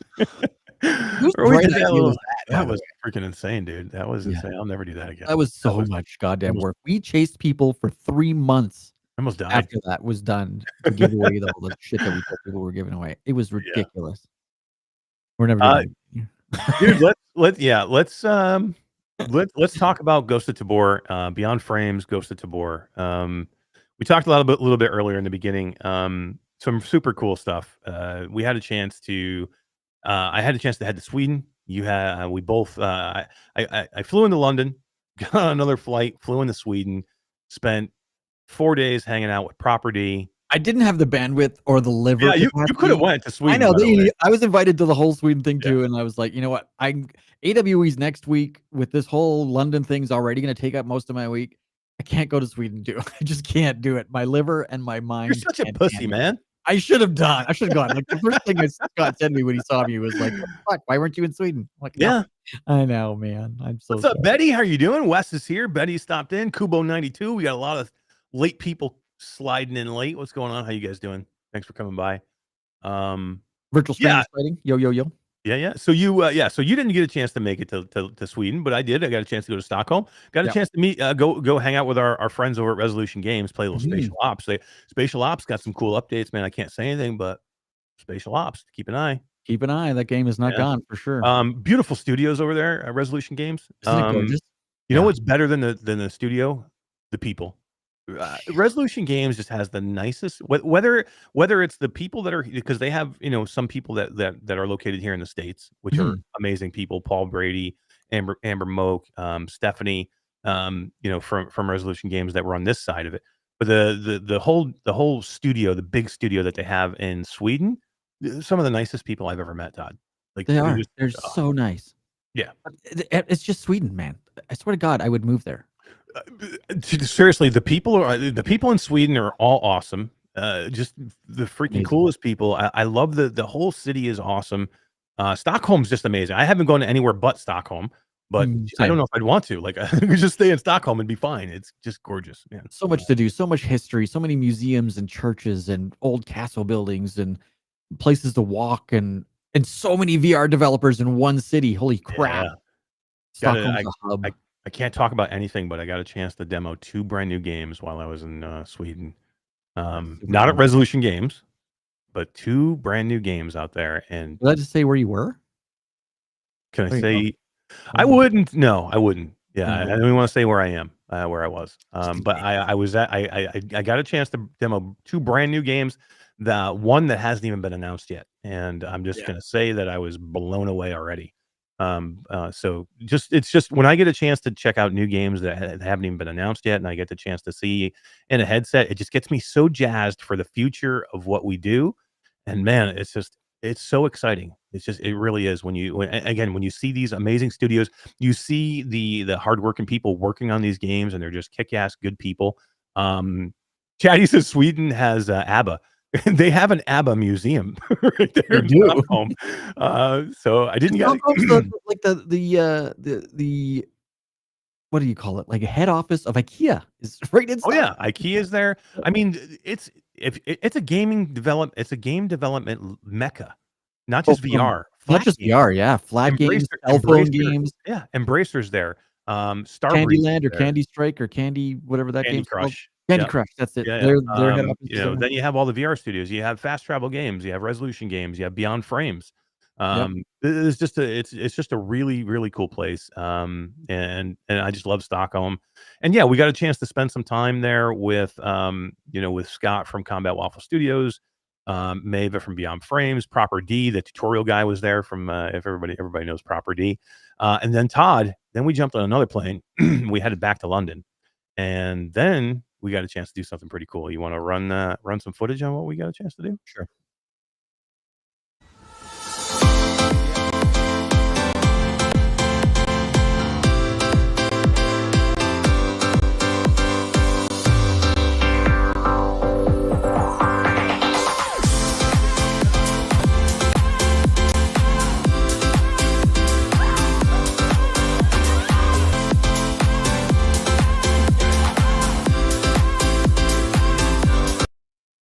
Very cool, man. A little Tribe Grey Wolf sighting there. I see Jordy and Tribe Grey Wolf. Like a boom, boom, boom, boom, boom. And that's just some very quick footage that you threw together. You have a ton of other footage. Yeah, I threw together literally in the back of the Uber on the way. Yeah, you have some 360 footage that you need to get out, man. It's already been like how many days now, man? I want to see some of that 360. I haven't even slept. Oh, that doesn't matter. Stop being a pussy again. Come on, get this stuff out. I got tons of 360 footage, so I got to figure out how to I can't wait to see some of that 360 footage. But it was just a cool event. So if if you're trying to kind of figure out what that was, it was a Ghost of Tabor live event. So basically, they took a whole bunch of media and then content creators, and they brought everybody out to London. We went to this top secret place that we can't even mention where it was or the name of it. And inside of there, we had a Ghost of Tabor experience where they basically put you in the game. So you have live actors, you have pyrotechnics, you have guns going off with blanks and explosions that are like pyrotechnics going off. But even before that, Todd, they put you in the marketplace of Tabor. They stick you in the Tabor marketplace where we walk around with our little guide. It was a whole guided thing, like we're like these newbies, greenies that show up in Tabor and we need gear. So she walks us through. We get a credit card where we get to buy with whatever. We got unlimited credits. So we can walk around and buy clothes and helmets and weapons and blow up crap. And some guys ended up with a shovel, and it was ridiculous. It was so much fun. It was like an hour and a half experience. Yeah, it was super cool, man. We're haggling with people. There's no way I was paying full price for these weapons and stuff. And Eric's like, "What are you doing?" I'm like, "Hey, this stuff's used. I ain't paying full price for this shit." Just Todd was trying to buy a freaking totally a truck, into it. like a howitzer. I'm like, what the hell are you buying a howitzer for? How are you gonna move it around? I'm like, I'm just like, give me a shotgun so I can shoot something in the face. I'm like, yeah, we had to go back to the one vendor because Eric needed his shotgun. And we found it. So I did. I got my combat shotty. I'm ready to roll, man. It was so but it was super cool, man. And then again, you get into this experience where you're in Tabor and you're running from the Volk. You're running from the Volk. What's that? They took us into a range. Yeah, like a gun range, and we got a chance to shoot an MP40 and a pistol. All blanks, of course. This is all this was put on by like a movie studio that's helped with special effects for Indiana Jones, and there was like a list of movies on the wall. I have to go through my video footage. Can you go? Cool. You think would it be okay if we showed Tribe's video, his TikTok, because it was better than yours? You think Tribe would care? Yeah, even Mike VR Oasis did a really good one. Tribe, can we show your video, because yours is better than yours is better than well, like I said, mine took me 2 seconds to make in the back. Yeah. Todd has a ton of 360 video, but Tribe, we're gonna use it. If you yell at me later, you can yell at me later. We're gonna use it because I want everybody to see it, and you guys can go watch it on Tribe Grey Wolf's channel too. I gotta see if I can find it. But yeah, take a look and find it, because I just think it shows off a little bit better, what the event was all about. But it was just a celebration of Ghost of Tabor, and Combat Waffle Studios has put so much into this game, and they just want to kind of pay back a little bit, bring some creators out.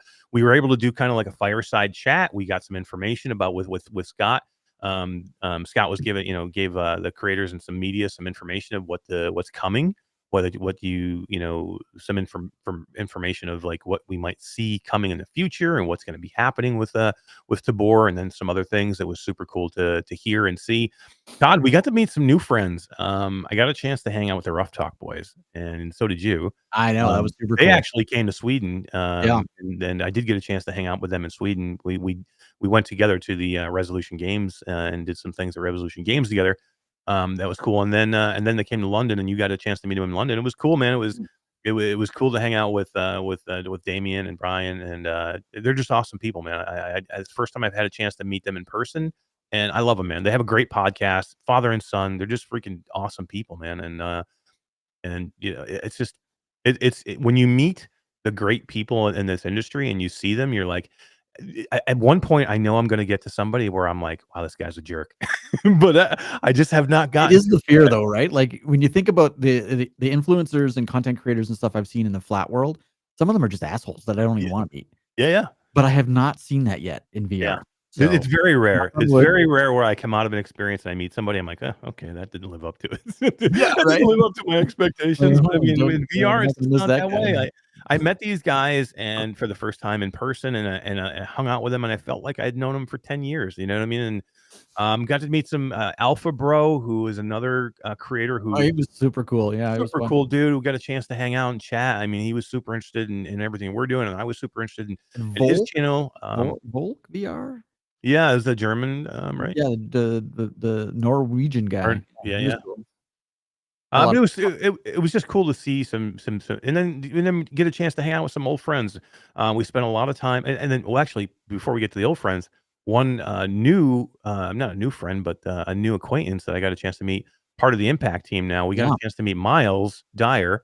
So Miles, everybody knows Miles works with us now at Impact Reality. Miles has his own amazing YouTube channel, and also is one of the co-hosts of PSVR Without Parole. But yeah, he's working with Impact Reality now, and we both got a chance to meet in person, and we hung out with him. He came to the event, hung out with him all day long, went out and had a few drinks, and meeting him in person, I already knew he was an amazing person. I work with him now for the last month and a half or so, but getting a chance to meet in person was just amazing. They just did a really he's just a really good dude. Yeah, super cool. And then again, we meet our old friends. We got a chance to hang out a lot, every time we get wherever we're going, we always end up just hanging out with GT and Mike. I know, GT right? and Mike, and we just, me, you, Miles, GT, Mike, we just kind of like, we always just hang out together. We went and we sat and had dinner together, and just, amazing guys. I love GT, Mike. They're just so funny. There's just so many differences between, they're like an old married couple. It's so much fun every time we all get together. Yeah, I can just imagine their life on a regular basis, because they're like that all the time, not just when we're around. Oh, I know. I can't imagine how their wives put up with it, but it is hilarious. Yeah, they're just, again, really good people, down to earth. They're just awesome. So when we give a chance to hang out and do some of that stuff, is cool. You got that video? Yeah, I got Tribe's video. Tribe, don't fire me. Yeah, Tribe's gonna be mad, but it's all right. Yeah.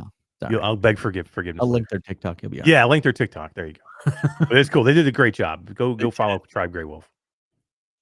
No, can you turn it up?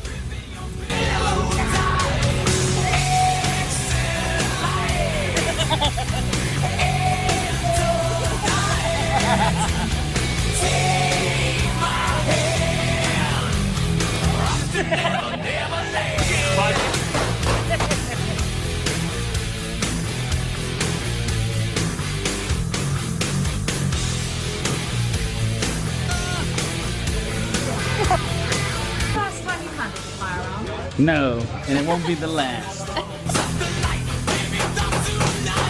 Fucking useless.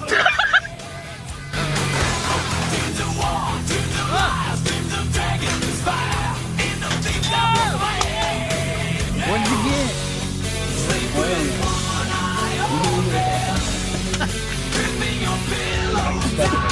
You're a big boy. All I love seeing you guys. If you all don't know, Best part. Tribe and his wife are like the most amazing people.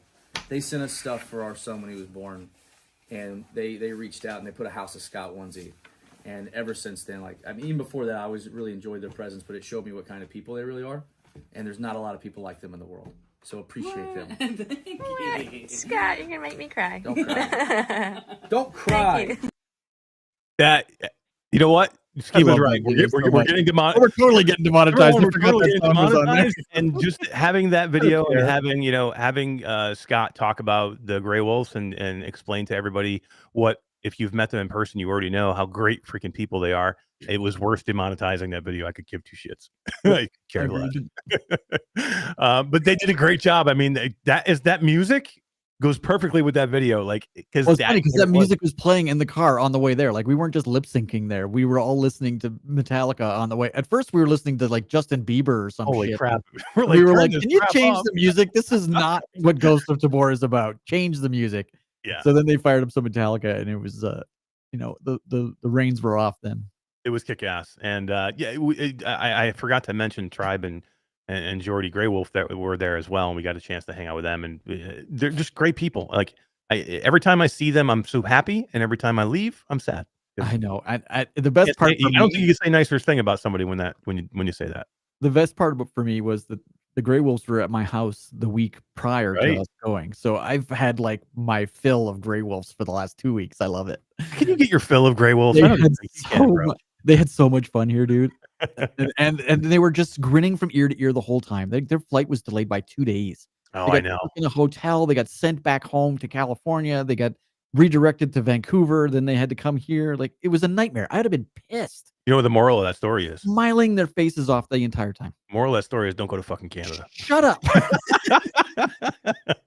Don't go to Canada, yo. But yeah, no, you're right. I mean, they're just some of the they're just super nice people. And yeah, it was cool. And yeah, go follow the Grey Wolves, go to TikTok, follow the Grey Wolves. You can see the quality of their stuff. It's awesome. And back to Ghost of Tabor, it was just a very cool event. They treated everybody. They flew everybody out to London. Most people were in the US. GT, there was a few people that were in Europe that went, but a lot of people came from the US. We got a chance again to see the Ghost of Tabor team. Soul BC was there. Our buddy Z Storm was there, so we got a chance to see them as well. But Ghost of Tabor flew everybody out there, put everybody in hotels, paid for all their food every day, paid for all their travel. It was just it was a great event, and it wasn't just them too. It was Beyond Frames too. The great publishing studio Beyond Frames, in conjunction. A couple of people will single out. My number one, Scott, of course, from Combat Waffle Studios. Maeva Spongberg from Beyond Frames. And Jim Squires. That guy has so much energy. It's crazy. He was grinning from ear to ear, regardless of how much jet lag you could tell he was experiencing. He had so much fun, and I'm so glad the event went off without a hitch. Really, you could just tell at the end of it, he was just so relieved that it all worked and everything happened. Yeah, the little fires, the little interview processes that we had, and the whole experience. The lunch, the pizza that came, everything was just amazing. Very cool, very cool. And Callum too from the Beyond Frames team. Scheduling things, planning things out. It was awesome. Sure. It was a good time.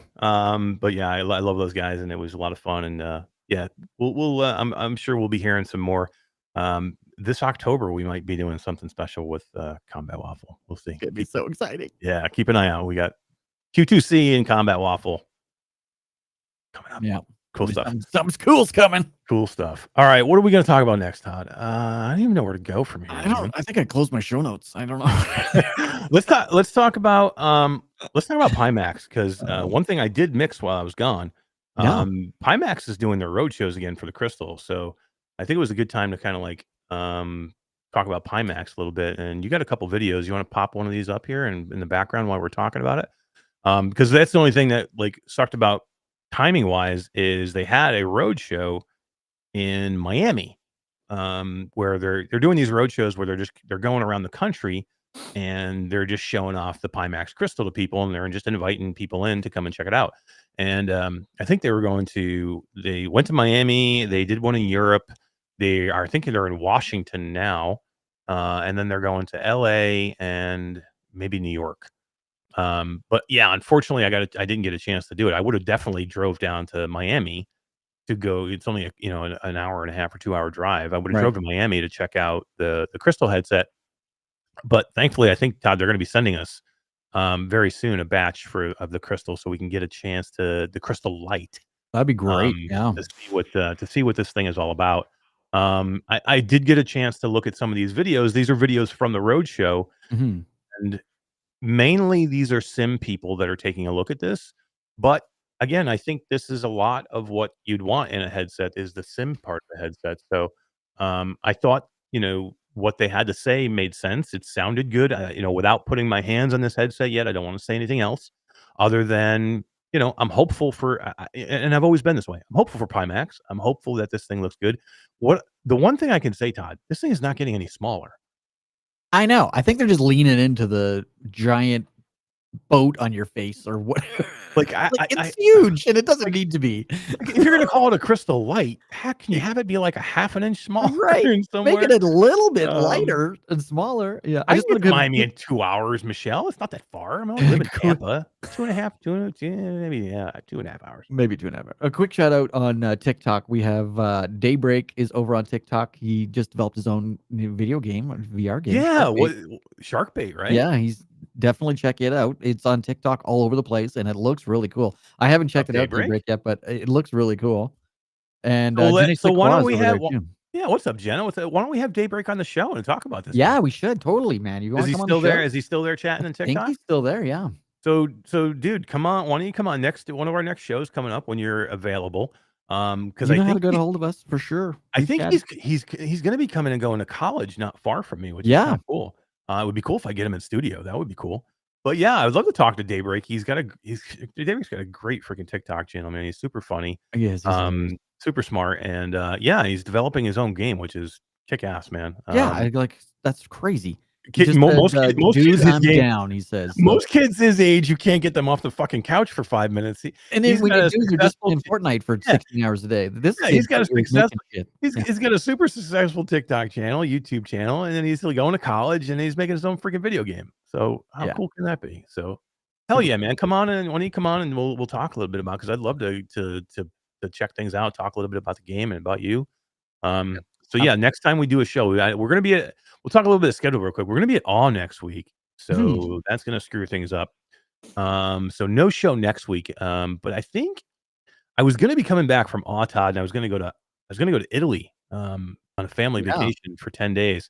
But we've had some circumstances come up with health and not my immediate family, but in my wife's family that we're going to be going with us. So we had to cancel that trip. So I think we will have some games now. It's not some games. We will have some shows later in June and in early July now, which I was going to be a little worried about. So to me, I'm going to be headed to China in July. So the end of July is going to get dicey, but I think we'll definitely have, we won't be here next week, but I think after that, we'll definitely be here for late June, the last couple, last couple in June, maybe a couple in July. Last weeks in July are going to be difficult as well. Like you're going to China, I'm going to Honduras. Yeah, I'm going to China, and then when I get home from China, I'm going to Honduras. Yeah, so I'm going to China, and then as soon as I get back from China, I'm headed to Honduras to invade Todd's house in Roatan. Maybe we'll just try and do a show from Roatan. What do you think? We could probably do it from like the pool deck or something. Can we do it like in our bikinis? I don't know if we could do it from in the pool. Let's do that. Can we do it shit-faced in the pool? Yes. Let's do it drunk in the pool. How great of a show would that be? Can you imagine? We did it drunk in the pool. We need to get some like broken Quest headsets that we can wear at the same time. Hell yeah. Thumbs up in chat if you want to see me and Todd do a freaking drunk ass podcast from the pool in Roatan. Oh my God. That would be great. Dude, come on. We got to do that. All right, man. You got to wear your bikini for sure, though. It's a mankini, and yeah. But yeah, so schedule wise, that's what that'll look like. So it'll be good. But yeah, I think but yeah, let's have Daybreak kind of do that. I think that would be super cool. Yeah, he says he's totally down for it, so let's do it. And he said, "Joke's on you." He plays Fortnite for 15 hours a day. Oh, on top of all this other crap he's doing. Holy shit, we have a VR Central sighting. What is up, dude? He's a $10 super chat for Wise. Says, just thinking about all that traveling makes my head spin. I'm an inside VR boy, except when it's Minecraft on my roof. I know, right? VR Central does some freaky shit too, man. He gets doing Minecraft. His Minecraft shit on his patio is hilarious. Arlen of the Arc Reactor says Todd and Eric creating an OnlyFans channel. We'd be the first ones to get paid. The first ones to get paid to get off of OnlyFans. Yeah, right. The first one. What the hell is that? Oh shit, that'd be funny.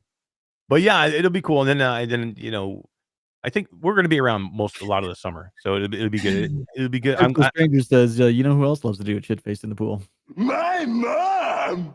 Yeah, she does. Yes, she does. Yes, she does. But yeah, next week we're headed to AWE, Todd, and we got a couple of panels. So I'm going to be doing a panel with Jasmine and Skiva and Elliot, moderated by Adam Bombati on marketing, doing marketing and PR for your VR game, which is something we know a little bit about. Then you're going to do a panel with Kaz and Cherry and Genghis VR on influencers, content creators and how they can help you market and promote your VR game. Yep. I think that's super cool, man. That's super cool. So yeah, so did you hear that Palmer Luckey is going to be speaking at AWE? And not just that, he's going to be announcing a new headset.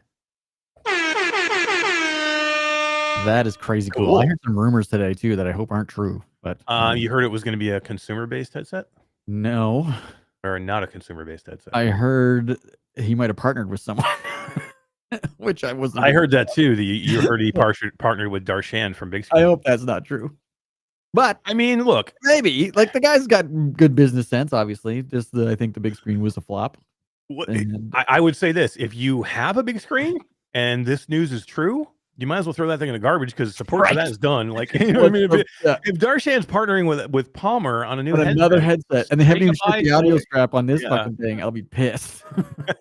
You thought I was mad before. Wait till you get me that. Yeah. Oh my god. Yeah. I don't know. I don't care. I don't even care what the headset is. The I don't either. I just want a Palmer Luckey headset. I don't give a shit if it's just fake. Again, I want it. the fact that Palmer's back into awesome. Yeah, the fact that Palmer's back into VR, I don't care. Like be whatever it is, be whatever he wants to make it. Wes says it will be a military AR headset. That's fine.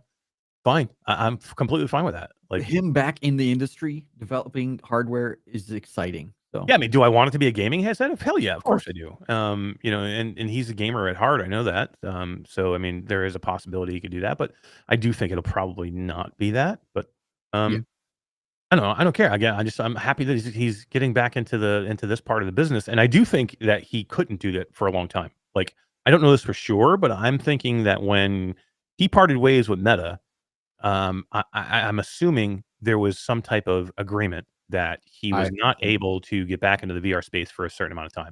Because I just feel like he would have, the way he left Meta, he would have just said, let me just go and do my own fucking thing, and I'll just go out and make my own VR headset right away. Take everybody with me. Yeah. Instead of doing Anduril, which he's made a ton of money doing Anduril, by the way. Anduril is his defense, his military defense company that makes military defense things. I don't know, like drones and things, I think.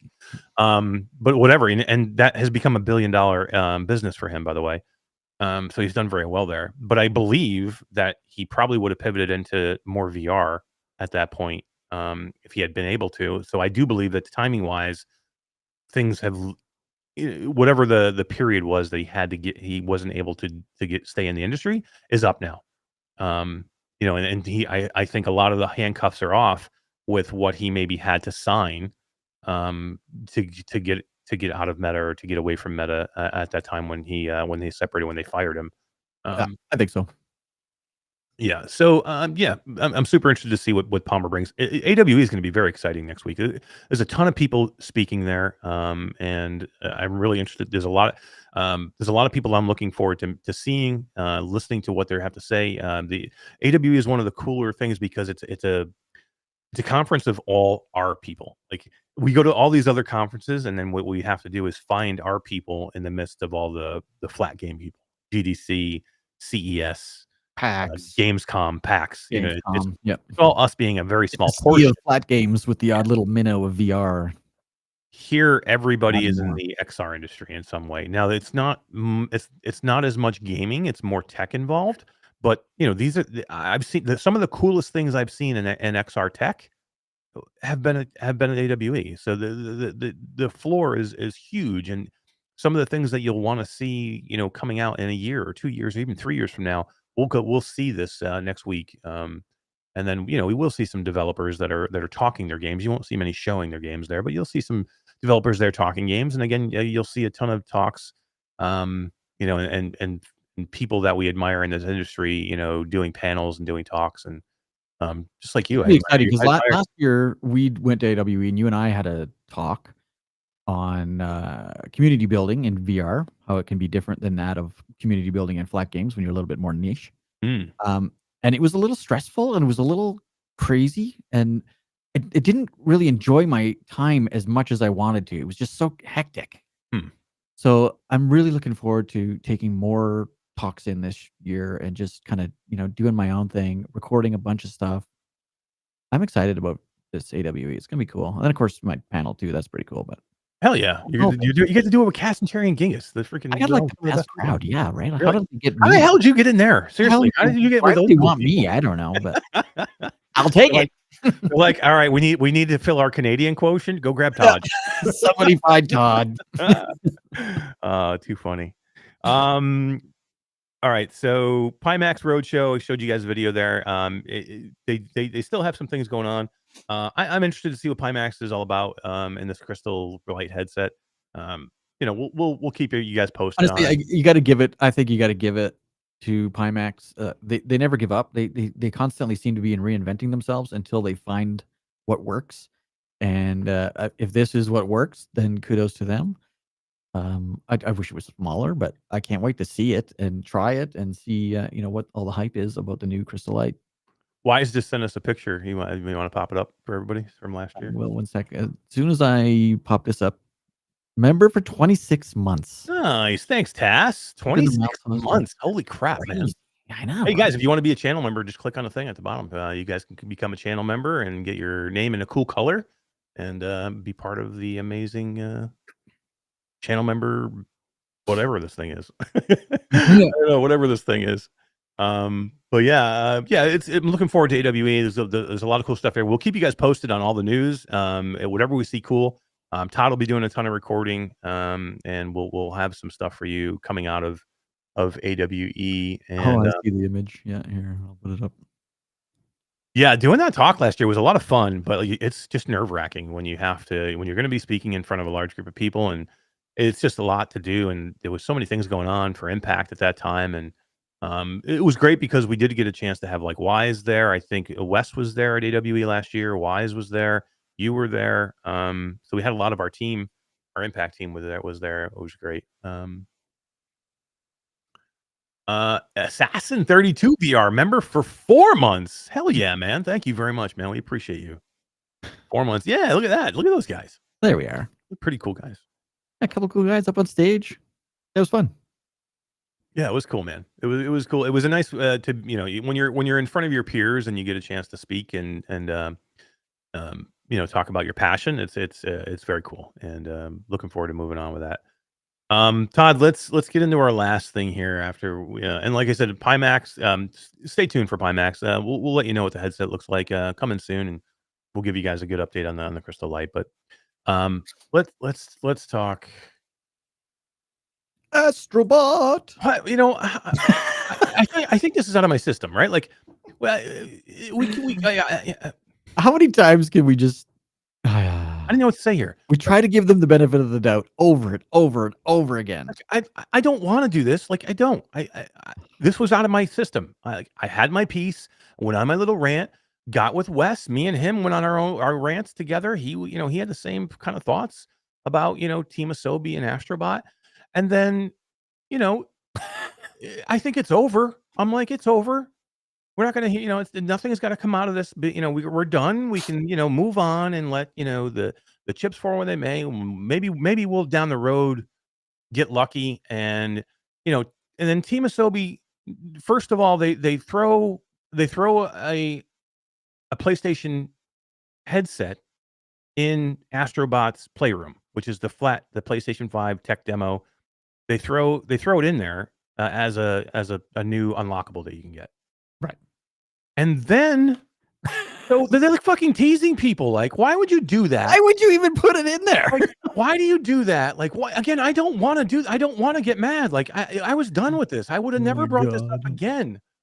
But then Team Asobi comes out and has this dumbass.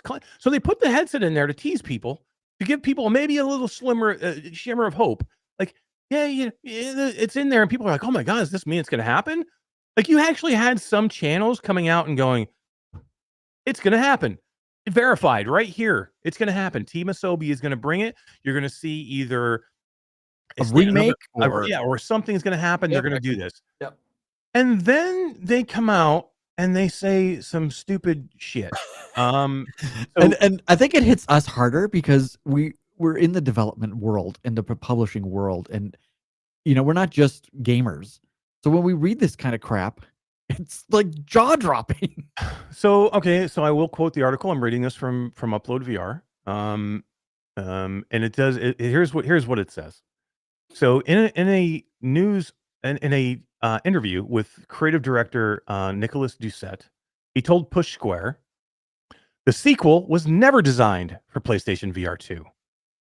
Instead, Team Asobi always intended to simply make a bigger version of 2020's Astro's Playroom, which was also only flat screen. Elaborating further, this dumb motherfucker says, has to just for the record, Uploads doesn't say that part. No, yeah, no, that's not in the article. I paraphrase. I'm paraphrasing. He states that a VR game has to be fully designed for that medium.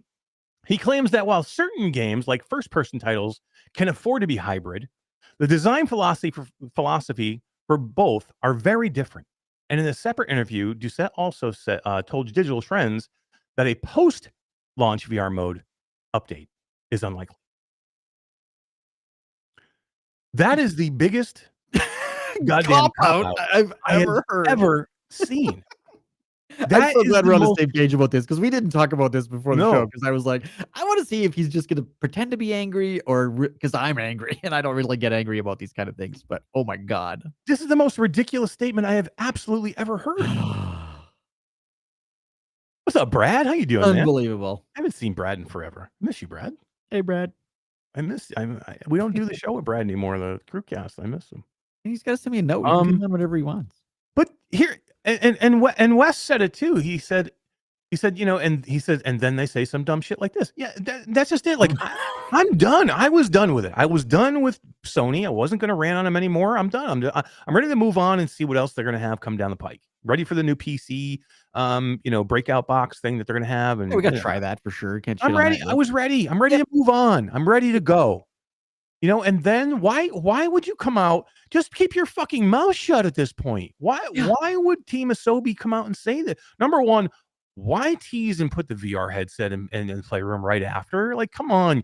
It's just like you're screwing with people now. You already know that the community is all pissed off. Then you stick it in there, give them a reason to think maybe possible. And then you come out and make stupid statements like this that make no sense. No sense. Like false statements. This is ridiculous. He elaborates. A VR game has to be fully designed for that medium. You're full of shit, pal. Does he not pay attention to the industry? Come on, man. Yeah, dude. That's the part that threw me off. Like Astrobot not coming to VR2. I'm not a big PlayStation VR2 fan, so I don't care. out of all the titles from PSVR 1, that should have been the first one that came to PSVR 2. But when it's this kind of stuff that he says, that just made my blood boil. And so frustrating. I mean, again, VR Central says it. #flat to VR. Yeah. What he's saying here completely goes against everything that we do. And it's all bullshit, man. It's all garbage. Like, this is But just even cop-out. beyond flat to VR, like, maybe he doesn't know flat to VR exists, which would blow my mind. The modding community for VR games has been around for like 8 years or more. Like, you can't tell me that he has not seen a VR game that isn't a first-person shooter that hasn't been modded for VR. That's the Give me thing a that bothers break. me the most. Literally, number one, 2 statements. Don't tell me that a game has to be fully designed for that medium, because we see them go back and forth all the time. And one of the biggest things about this headset that was touted was the hybrid mentality. So don't tell me you That was can't. their fucking title. It's Yeah. a hybrid game. And then you want to do you want to look at any VR game that's not a first person out there and tell me that you can't do it because it's not a first person game? That's the biggest cop out I've ever seen. Your freaking game, your first game was a VR game that wasn't a first person game. It was a third-person platformer. I mean, come on, man. It's just like he was like, hey, you know what? I don't know if we've riled up the PlayStation community. I don't know if we've riled up the PSVR 2 community enough. There's a couple of them just aren't mad enough. Let's see if we can poke them again. He's like, is there any way we could piss them off anymore? Let me see if there's any way we can literally get them any madder. I was telling Todd before the show, it almost seems to me like there's like people at the top of Sony are like, all right, look, the headset's not dead yet. It's not quite dead. Is there any way we can finish this bitch off and just get it out of here? And they're like, I got it. I got the perfect thing. Let's put the nail in the coffin and kill this fucking headset once and for all. Let's tell them that we never intended in any way to make a VR version of Astrobot. That's the best thing to do it. Let's figure out how we just completely destroy this headset. I mean, if you just kept your mouth shut, you could at least, some people at least would have held out hope. Whether you did it or not, just keep your mouth shut at this point. Yeah. I just don't get it, man. I really don't. Like,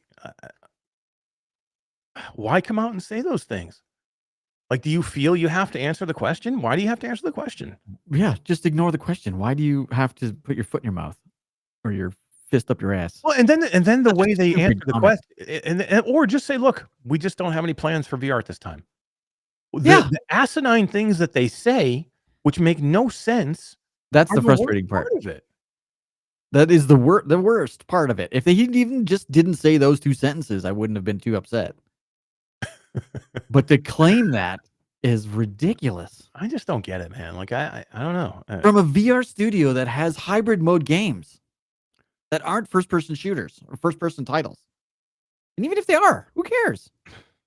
I don't know, man. I don't know. I mean, I don't know. I just and then to say, look, we didn't design this for VR, so there's no VR mode, and we don't have any plans.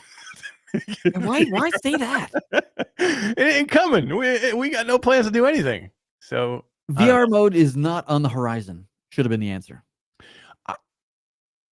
Let me ask you a question.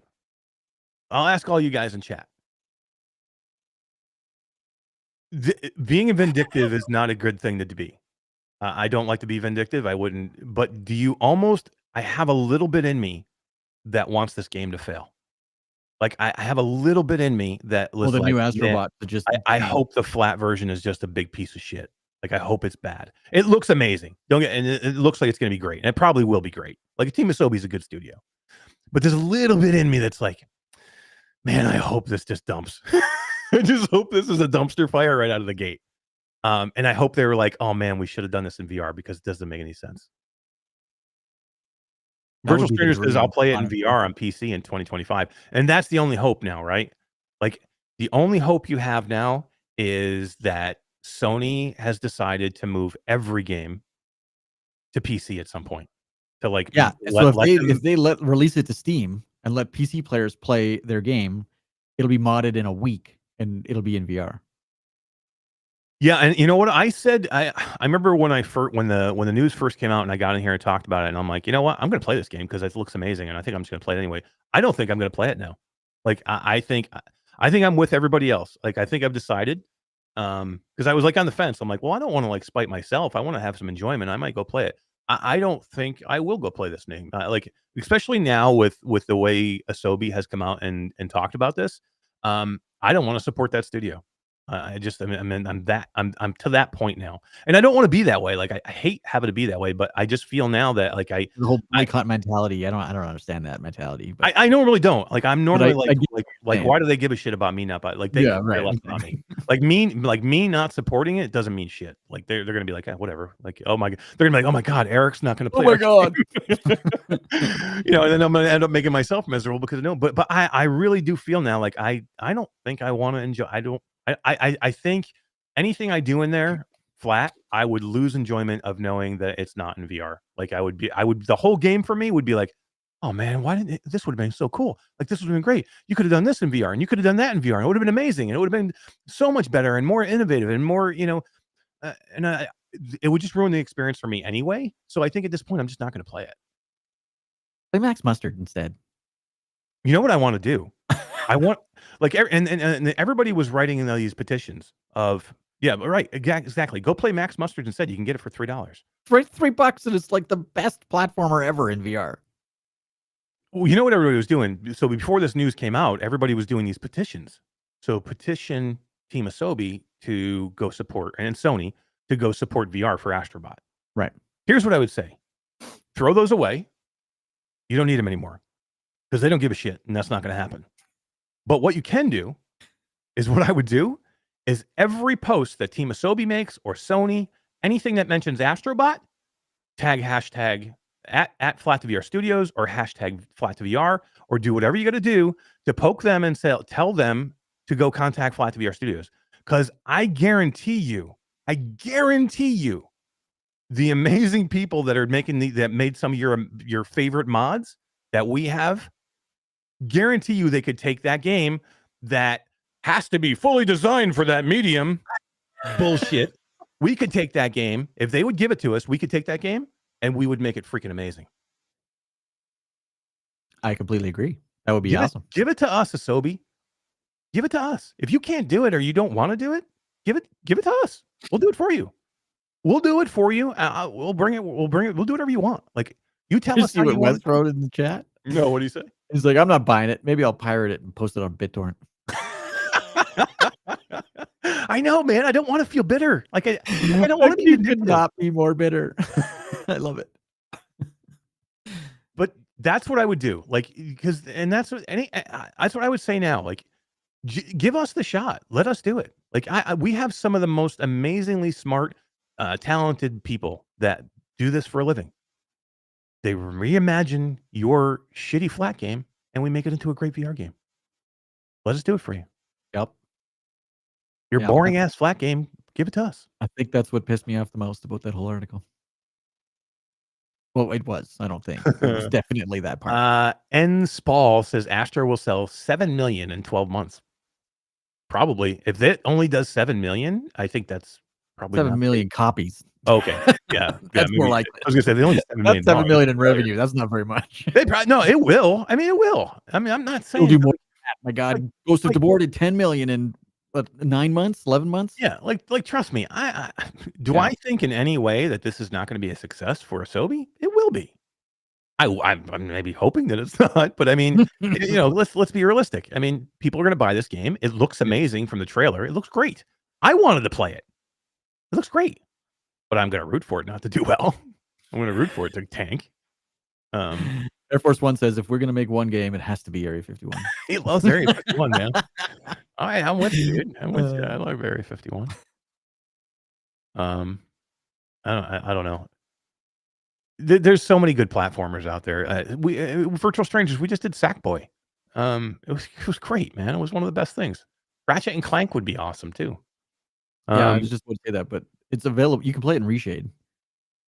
But Wes just popped that in the chat. But yeah, you can play it in Reshade. But it would be cool. Yeah, but Todd, VR mode button. Come But on. look, VR wait, mode Todd, button. VR has to be fully designed for that medium. Oh, right. I must You have been can't thinking take about you can only it only works for first person titles. Right. Those are the only ones that can afford to be hybrid. First persons are the only ones you can do hybrid, my friend. Right. I read that somewhere. Yeah. Oh my god, this knucklehead, Nicholas Doucette. Oh my god. Really? I want to be done. Like I really want to be done. Like it's just, and what's going to happen 2 weeks from now? They're going to say like, I don't know. We're taking all haptics out of the headset. Sony's going to be 2 weeks from now. Like we decided to remove eye tracking, foveated rendering, and all haptics from the headset. You're like, and now you have to use the we can't finish this thing off. Yeah. We're gonna make it so you're. Here's what they do. Here's what they do to completely tank this headset. 2 weeks from now, they're going to have an update that you can't use these controllers anymore. You have to go use the Move controllers. You have to go back to PSVR 1 controller. These are no longer compatible with your PlayStation VR 2. You have to go back to the Move controllers. Unless you're playing a game that's built directly from the ground up. That's the. Oh my god. I seriously think they're trying to tank this headset. This is a great quote. Sony is the epitome of trust me, bro. Trust me, bro. I love it. Distracted. That's hilarious. Oh my god. Right. Too funny. I just think that's hysterical. What's everybody saying in chat? Let's take a look here. Oh, everyone's pretty much Nicholas Douche. Yeah, right. Nicholas Douche. This is S32. Okay, folks, we're not going to remove the cable. We're going to make it heavier and 10 times thicker. Seriously, guys, give us in chat. Give us as many things as you can think of so we can send Sony a list to figure out how they tank this headset any more than they already have. We got to help them out. That's right. Yeah, I want to help them so they can finish this thing off. I want them to do it quickly instead of slowly. You know what I mean? They're doing it in small waves now. I'd prefer them just to like cut the head off and be done. The head off the snake, exactly. Looper says I'm enjoying it a little bit too much. Looper, what am I going to do? What do you want me to do? Like, I mean, I want to move on from these things, but they make it hard for me. Oh my god! At this point, you got to be with me. Like, come on, this sucks. I'm not enjoying it. I want Astrobot, but it makes me laugh. I'm not gonna make myself miserable. No, I find it humorous. Brad says I'm still confused by the PCVR adapter. Even again, Brad, I think it's their way of going. That's exactly what I said a couple weeks ago. It's their way of saying we're done. Yeah, we'll let you guys play it on PC. We're not giving anybody refunds, so here you can play it on your PC because we're not making any more games. Yeah. It's ridiculous. But I do think it. Again, it's to the point. Looper, have you ever gotten to the point where something is so absurdly idiotic that you just have to? It's like you either have to laugh or cry. Like that's the point I am now. I'm just.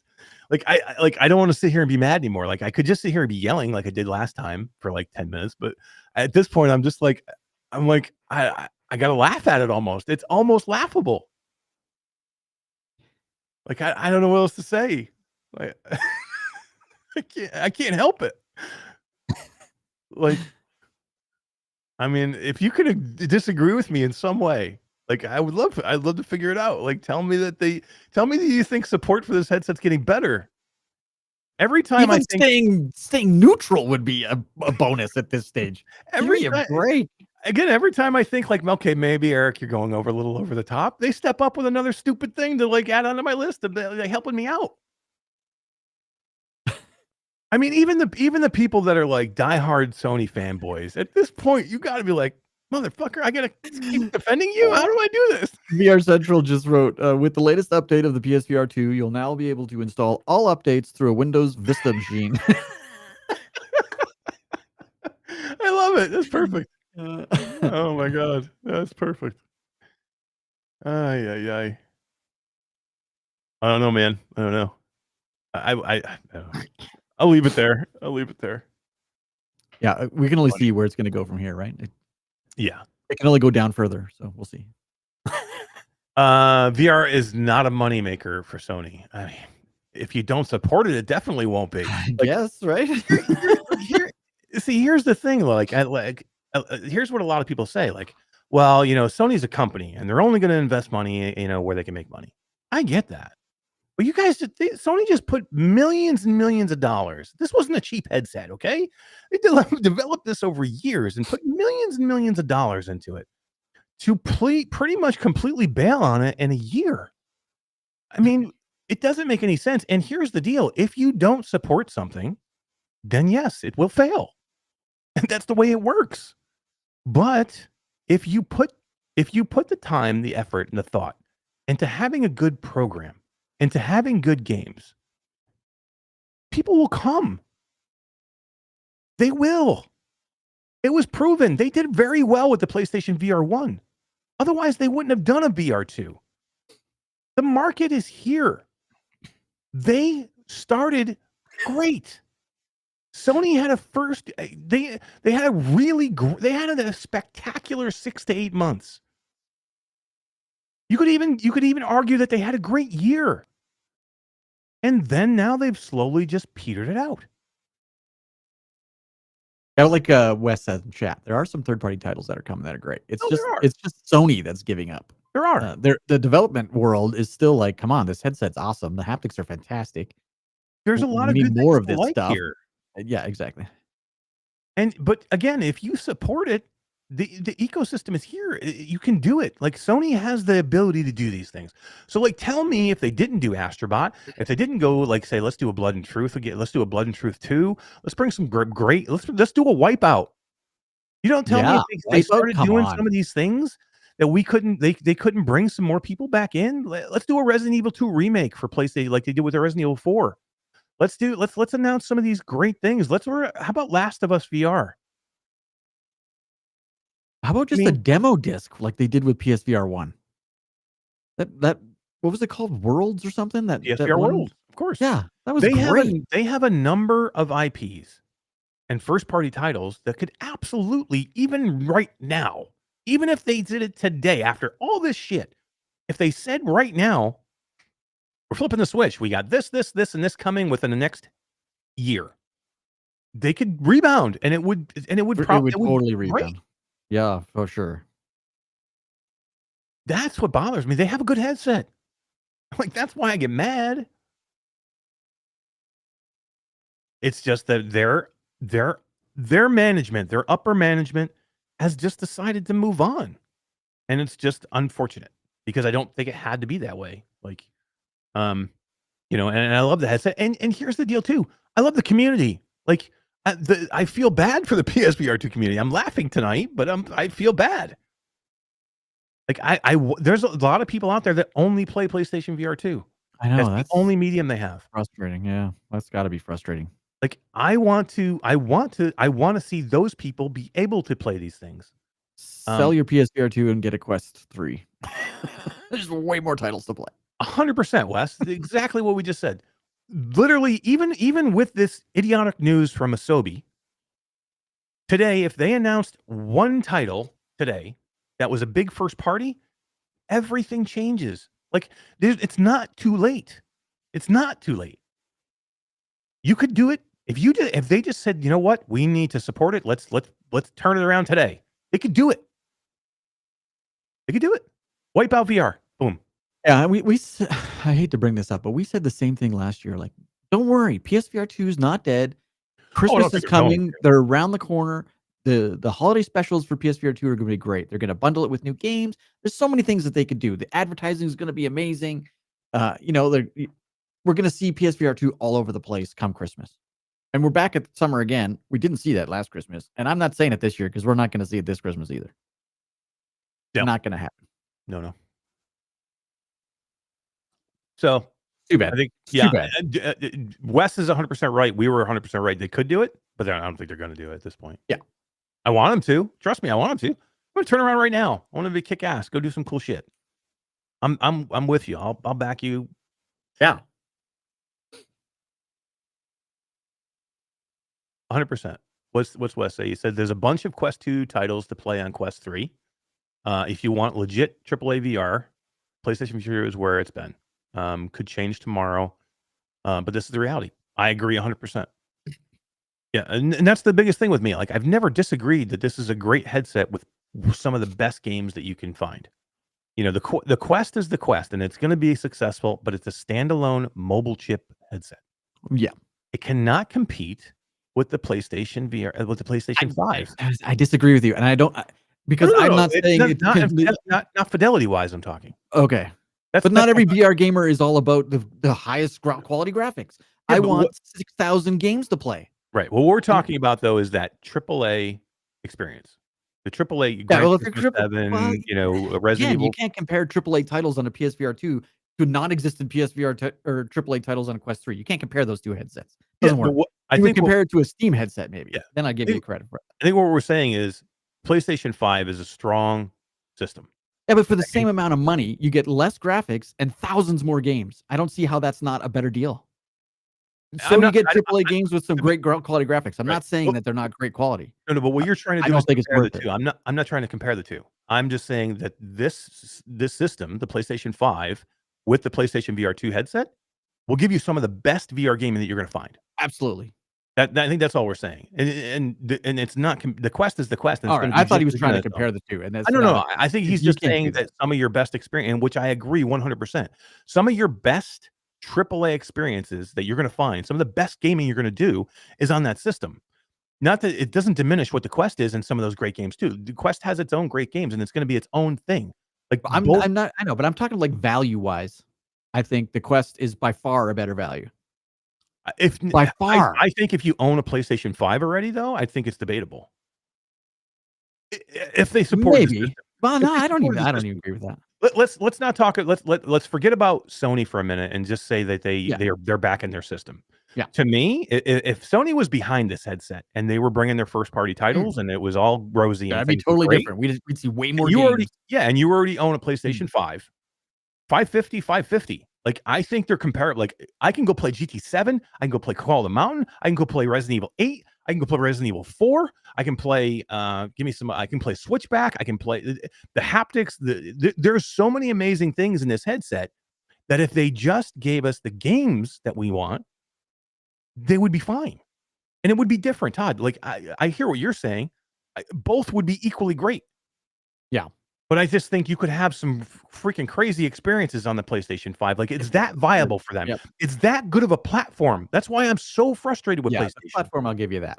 It's because it's freaking great, man. And for $550, I mean, you can have some of the best gaming you'll ever do. Like you cannot do Gran Turismo 7 anywhere else. Oh, well, you could do a set of Corsa on PC if you had a computer. And then you gotta have a Quest. Yeah, but right. Then you gotta have a Quest, and you gotta. I gotta have a PlayStation VR too. And then too, there's jank involved. And if you're getting a rig and you're getting all that, hey, PlayStation's plug and play, man. There's just no issues. It's so easy, and that makes a big deal too. Like, so I don't know. Again, they could be winners. I'm not saying they definitely be doing better for sure. I'm not saying they have completely given up. It seems. Yeah, I'm not saying winners as like they're the best. I'm just saying they could win. They could do well. So I mean, I hate when people are like, "Well, PlayStation's not going to support it because there's no money there to be made." That's bullshit. That's ridiculous. Yeah, I don't want to hear that. I don't agree with that at all. Yeah, there's money to be made, and there will be games on there. They're just not going to be the first person experience. Hybrid gaming that every game should have a VR mode. We're not going to see that. Which is unfortunate. Yeah. Even for their VR, for their franchise VR game, Astrobot, they never even considered it. That's telling. That's telling. That's telling. That's crazy. This freaking dude comes out and says, "Unreal. We never even thought about bringing this thing to VR." Really? Really? But we thought we'd throw a VR headset into the game just to piss you off. Astrobot. We said, nah. We were like, VR, why would we put this game in VR? Why would we do that? I got to move on, man. We got to get out of here. But I want to talk about this for hours. Yeah, I could literally. But it's Sony. They give me so much freaking material, man. Like, I want to move on. I gotta show you guys something. So Tass, remember I was bitching about playing Contractors, me and you.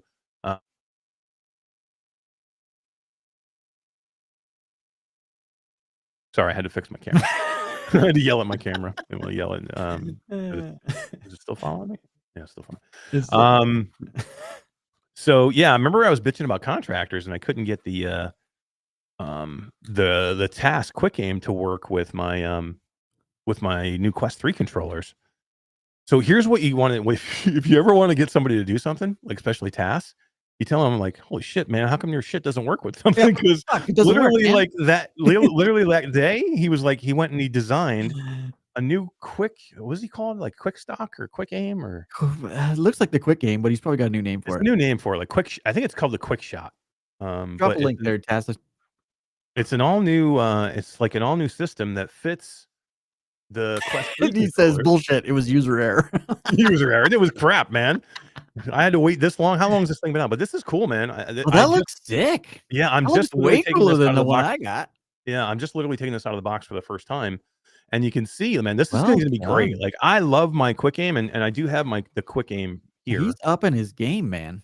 But this That is looks super sick. nice. Look how nice that is, dude. Yeah, I'm impressed. That looks cool. So it's got your your knuckle controllers here, so you can just stick your controller in there, and then it breaks. Ooh, right there. I like that he's got the brake not in the middle too, because it's easier to lever it off here. Yeah, to give and it then get back. to torque it off. Yeah. Yeah. To twerk it off, you got to twerk it. Is that what you said? That's what I said. I don't know why. But that's pretty cool. And then he's got like an extension bar here, so then you can make it longer to make it into a full stock. Let me get the camera. So if you want to like move it back farther, and then he still has the quick aim attachment if you don't want to do the magnet and you just want to do the quick aim with your thumb. Which I'm a big fan of that. I use the I'm a big fan of this. stock, and I like that concept. Yeah, I'm a big fan of that too.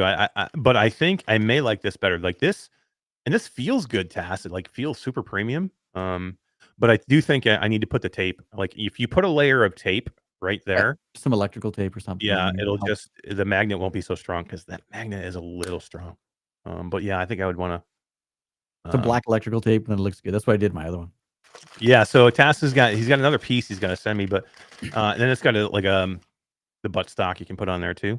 So like if you want to have it be a full butt stock, like that kind of thing. Oh, right, up against the shoulder. Yeah, that's cool. Shoulder. Sick. Yeah, cool. Yeah. So I get to play with it. I don't know how much time I'll be able to get to play with it before I go to AWA. Like this literally came right when I was leaving for Sweden. So oh, nice. I haven't even had. This is the first time I've had a chance to open it up. I'm going to show one more stock too, because Todd, I was at Beyond Frames and they had a new shipment of another gun stock. You got it through customs, and I got it through customs. So I'll tell you guys the story. Eric almost got arrested in London. So this is by Mamut. This is a Ghost of Tabor gun stock, and it looks pretty damn cool. Again, it's made in conjunction with Mamut and Ghost of Tabor. And my dumbass decides to put this in a carry-on, and because I didn't check any bags, I didn't want to check bags. So I'm in London. I'm in Sweden, heading to London. So I get to London or I get to Sweden. I get to the airport, and they flag my carry-on. And so it goes through the thing and goes down the conveyor belt, and it goes off to the side. I'm like, beep, beep, beep, beep. Like, what the hell do I have in my bag, man? Like that, I never usually get stopped. So guy starts to open it up. He's like, "Can I check your bag?" I'm like, "Sure, of course, go through." And he's like, "Anything sharp?" I'm like, "Nope, everything's good. I'm not sure what's setting it off, but you're welcome to go through." And he reaches in and he pulls this out. And as soon as he grabs it, I go, "Oh shit!"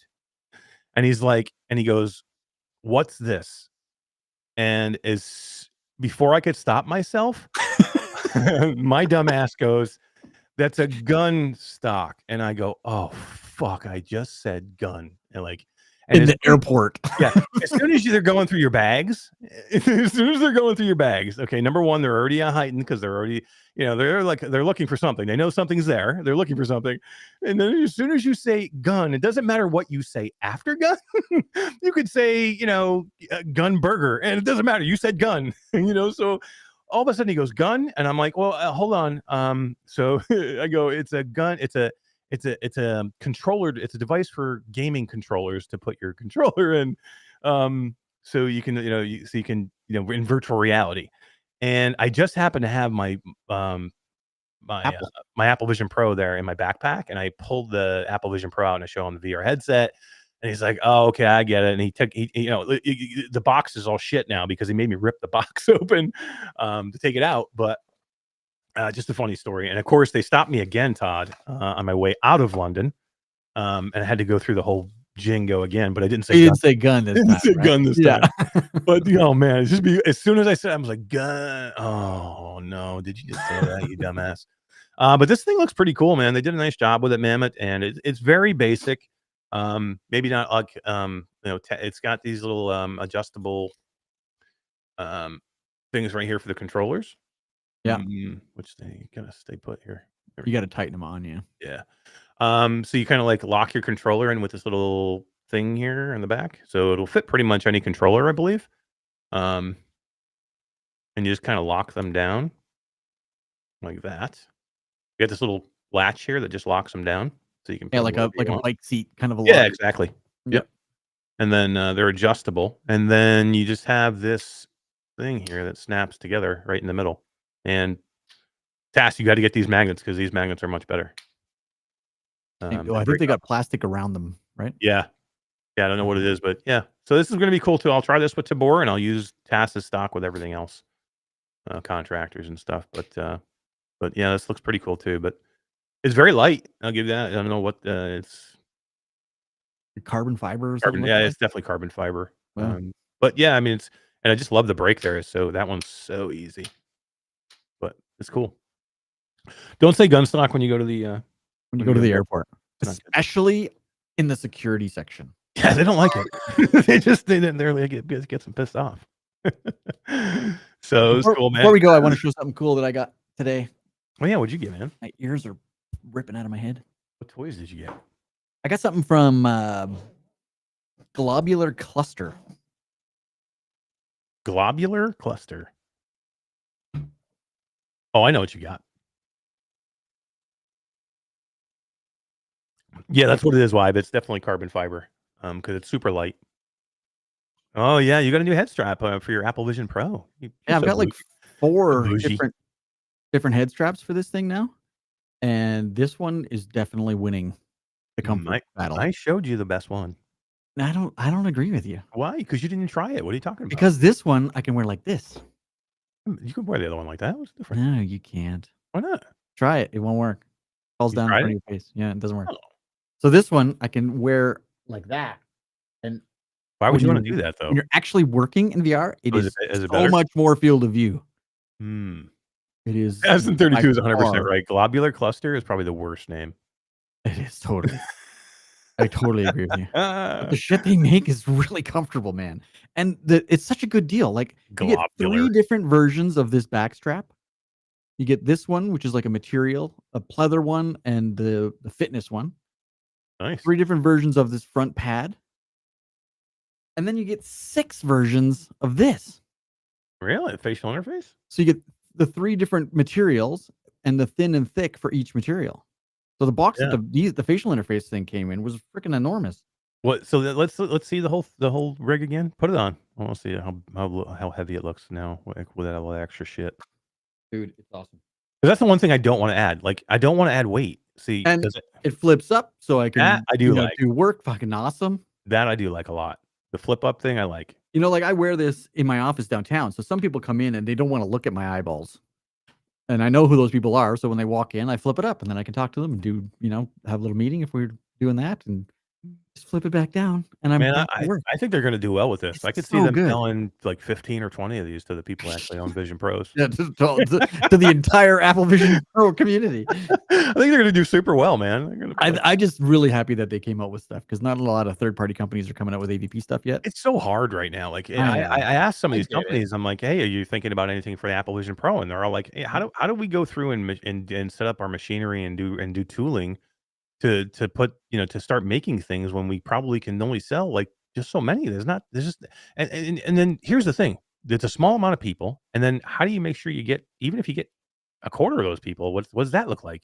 I mean, because there's so many other companies still that have them out there. Like I've got one that's completely different. I have one where I just bought another knit band strap, the one that comes with it, and it goes over the top of my head with a couple of like resin printed clips that a company, man. I can't remember. Business. Glisco. No, these I didn't like the ones from Business Company VR. That's why I didn't show them.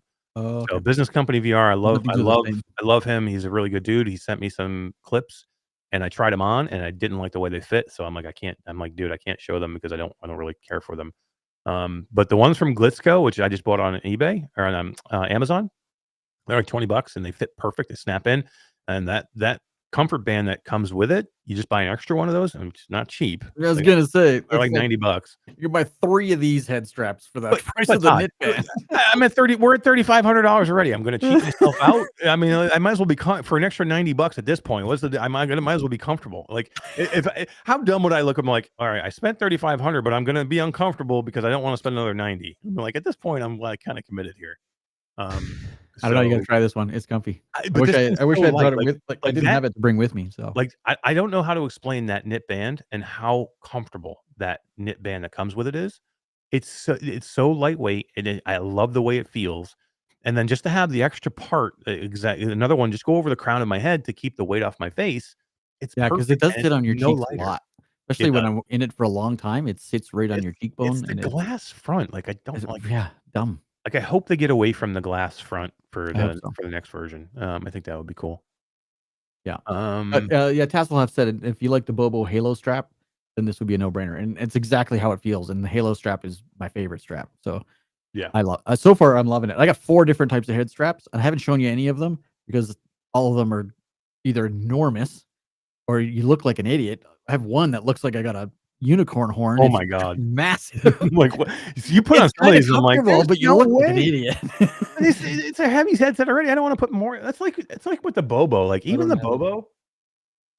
Like, even the Bobo. Look how much bigger this headset is with this freaking big ass Bobo on here. Like, I know. I almost want to. I think I'm taking this thing off, to be honest with you. Like, I found another head strap. I went with the Kiwi one with the battery. It's not replaceable battery, which I don't like. But I'm gonna do I have a little video coming out of a head strap, a Halo strap that I found. A battery. Oh yeah, with a battery. With batteries that I actually like, and I've been using that one a lot. The only reason I put this one back on is because I got another new battery I wanted to check with it and just kind of swap them and see how long they lasted. But I think I'm going to go with the other one. I'll do a little video and I'll talk maybe about it next show. But yeah, I mean, just to finish up, Tass, put your link in here. This thing is pretty cool, man. I haven't tried it yet. I will try it this weekend. I think I'm going to have some time this weekend, and I will probably get into some contractors showdown and maybe some breachers, and I'll try it. But yeah, I mean, I like it, man. I like that quick aim. You just got to put a piece of tape on there to get those It's just a little bit hard to get those apart. But man, it's super sleek. I think this is definitely one of the best ones he's made so far. It looks really nice. Can't wait. I like the black and white too. That's kind of sharp. Good job, Tass. Good job. All right, Todd, what do you say? Want to get the hell out of here? Yeah, I think. Do you want to nap? It's like 3 o'clock in the morning for us. You want to kick Sony one more time before we go, or no? Kick them while they're down. I don't know. Looper's hitting the unsubscribe button as we speak. I know, right? He's been posting like games that are good. I'm like, you really want me to compete and paste in game names on Quest 3 that are really cool? I just want to say, Looper, I love you, man. I know you love it. I love you. I think you're an awesome dude, and you know what? You're passionate about your PlayStation, and I love it. That's awesome. They need to support people like you. That's the point.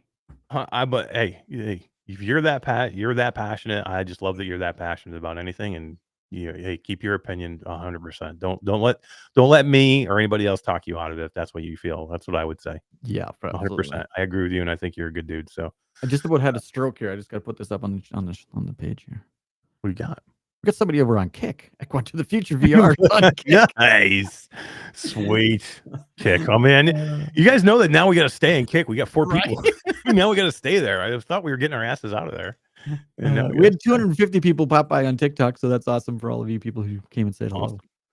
Yeah, we're sitting at about 77 people watching right now, currently live, and then but of course TikTok doesn't count in those numbers. But across YouTube and Twitter, I think we're probably hitting around 77 people. So we appreciate you guys. Thank you for hanging out with us. We apologize for missing last week. We know we hate missing shows, but it is inevitable. And we will miss next week, but after that, I think we'll be back with some steady shows and maybe the channel though. I should be dropping some content while I'm at AWE. I'll be putting up either some YouTube shorts or TikToks or something like that. It's easy for me to edit on the go. So look 100%. Yeah, we got lots of cool stuff coming for the channel. Again, giveaway. BHaptics, looking super cool. We're gonna do some stuff with BHaptics. We've got the headset. We'll probably try and give away and do a giveaway for the Quest 3. And yeah, we appreciate you guys and on our quest for 8,000 subs. We're at Our Black Forge VR video dropped this morning as well. If you haven't checked that was pretty cool, man. I'm on the channel, interested in the Black Forge. You had some fun in there. It's super creative. It's Not probably the most a game creative for me. Maybe like you don't have to go cut down trees and stuff. All that shit gets delivered to you. You don't have to do any of that manual work. It's all about being creative. By some guy says I want a sword, you can make him a sword and make it look like whatever you want. There's no blueprints, so it's pretty cool. Interesting. Yep. And Spall says new Helldivers 2 update is amazing. I may have to get a little Helldiver. I haven't been in the Helldivers in a while. Maybe time to jump back in. I'm getting into a little bit Gray Zone. I gotta try that one. Scott was rambling about that. I know, that's why he made me go. So Gray Zone is it's a military shooter, kind of like Tarkov. And Scott from Combat Waffle he said he's been loving it. I was gonna get it when it first came out, but they got kind of panned. It did, with bad reviews, so I kind of stayed away from it. But he said it was so good, and I literally had to go buy it like that night, and I haven't had a chance to try it. So maybe a night for the Apple Vision Pro and try a little Gray Zone out. So sounds good. Who knows? Or maybe I'll go do some UEVR stuff. We'll see. I'm going to bed. You're going to bed. Tired. Nice. Again, we appreciate you guys being with us. Thank you for hanging out. Check out Virtual Strangers this weekend. We got some cool stuff coming from Virtual Strangers. They're doing awesome stuff over there. I hope to join them hopefully on Saturday for a show before I head to AWE. But keep an eye out. Thank you, everybody. For Eric and Todd. See you later. Have a good night. Bye.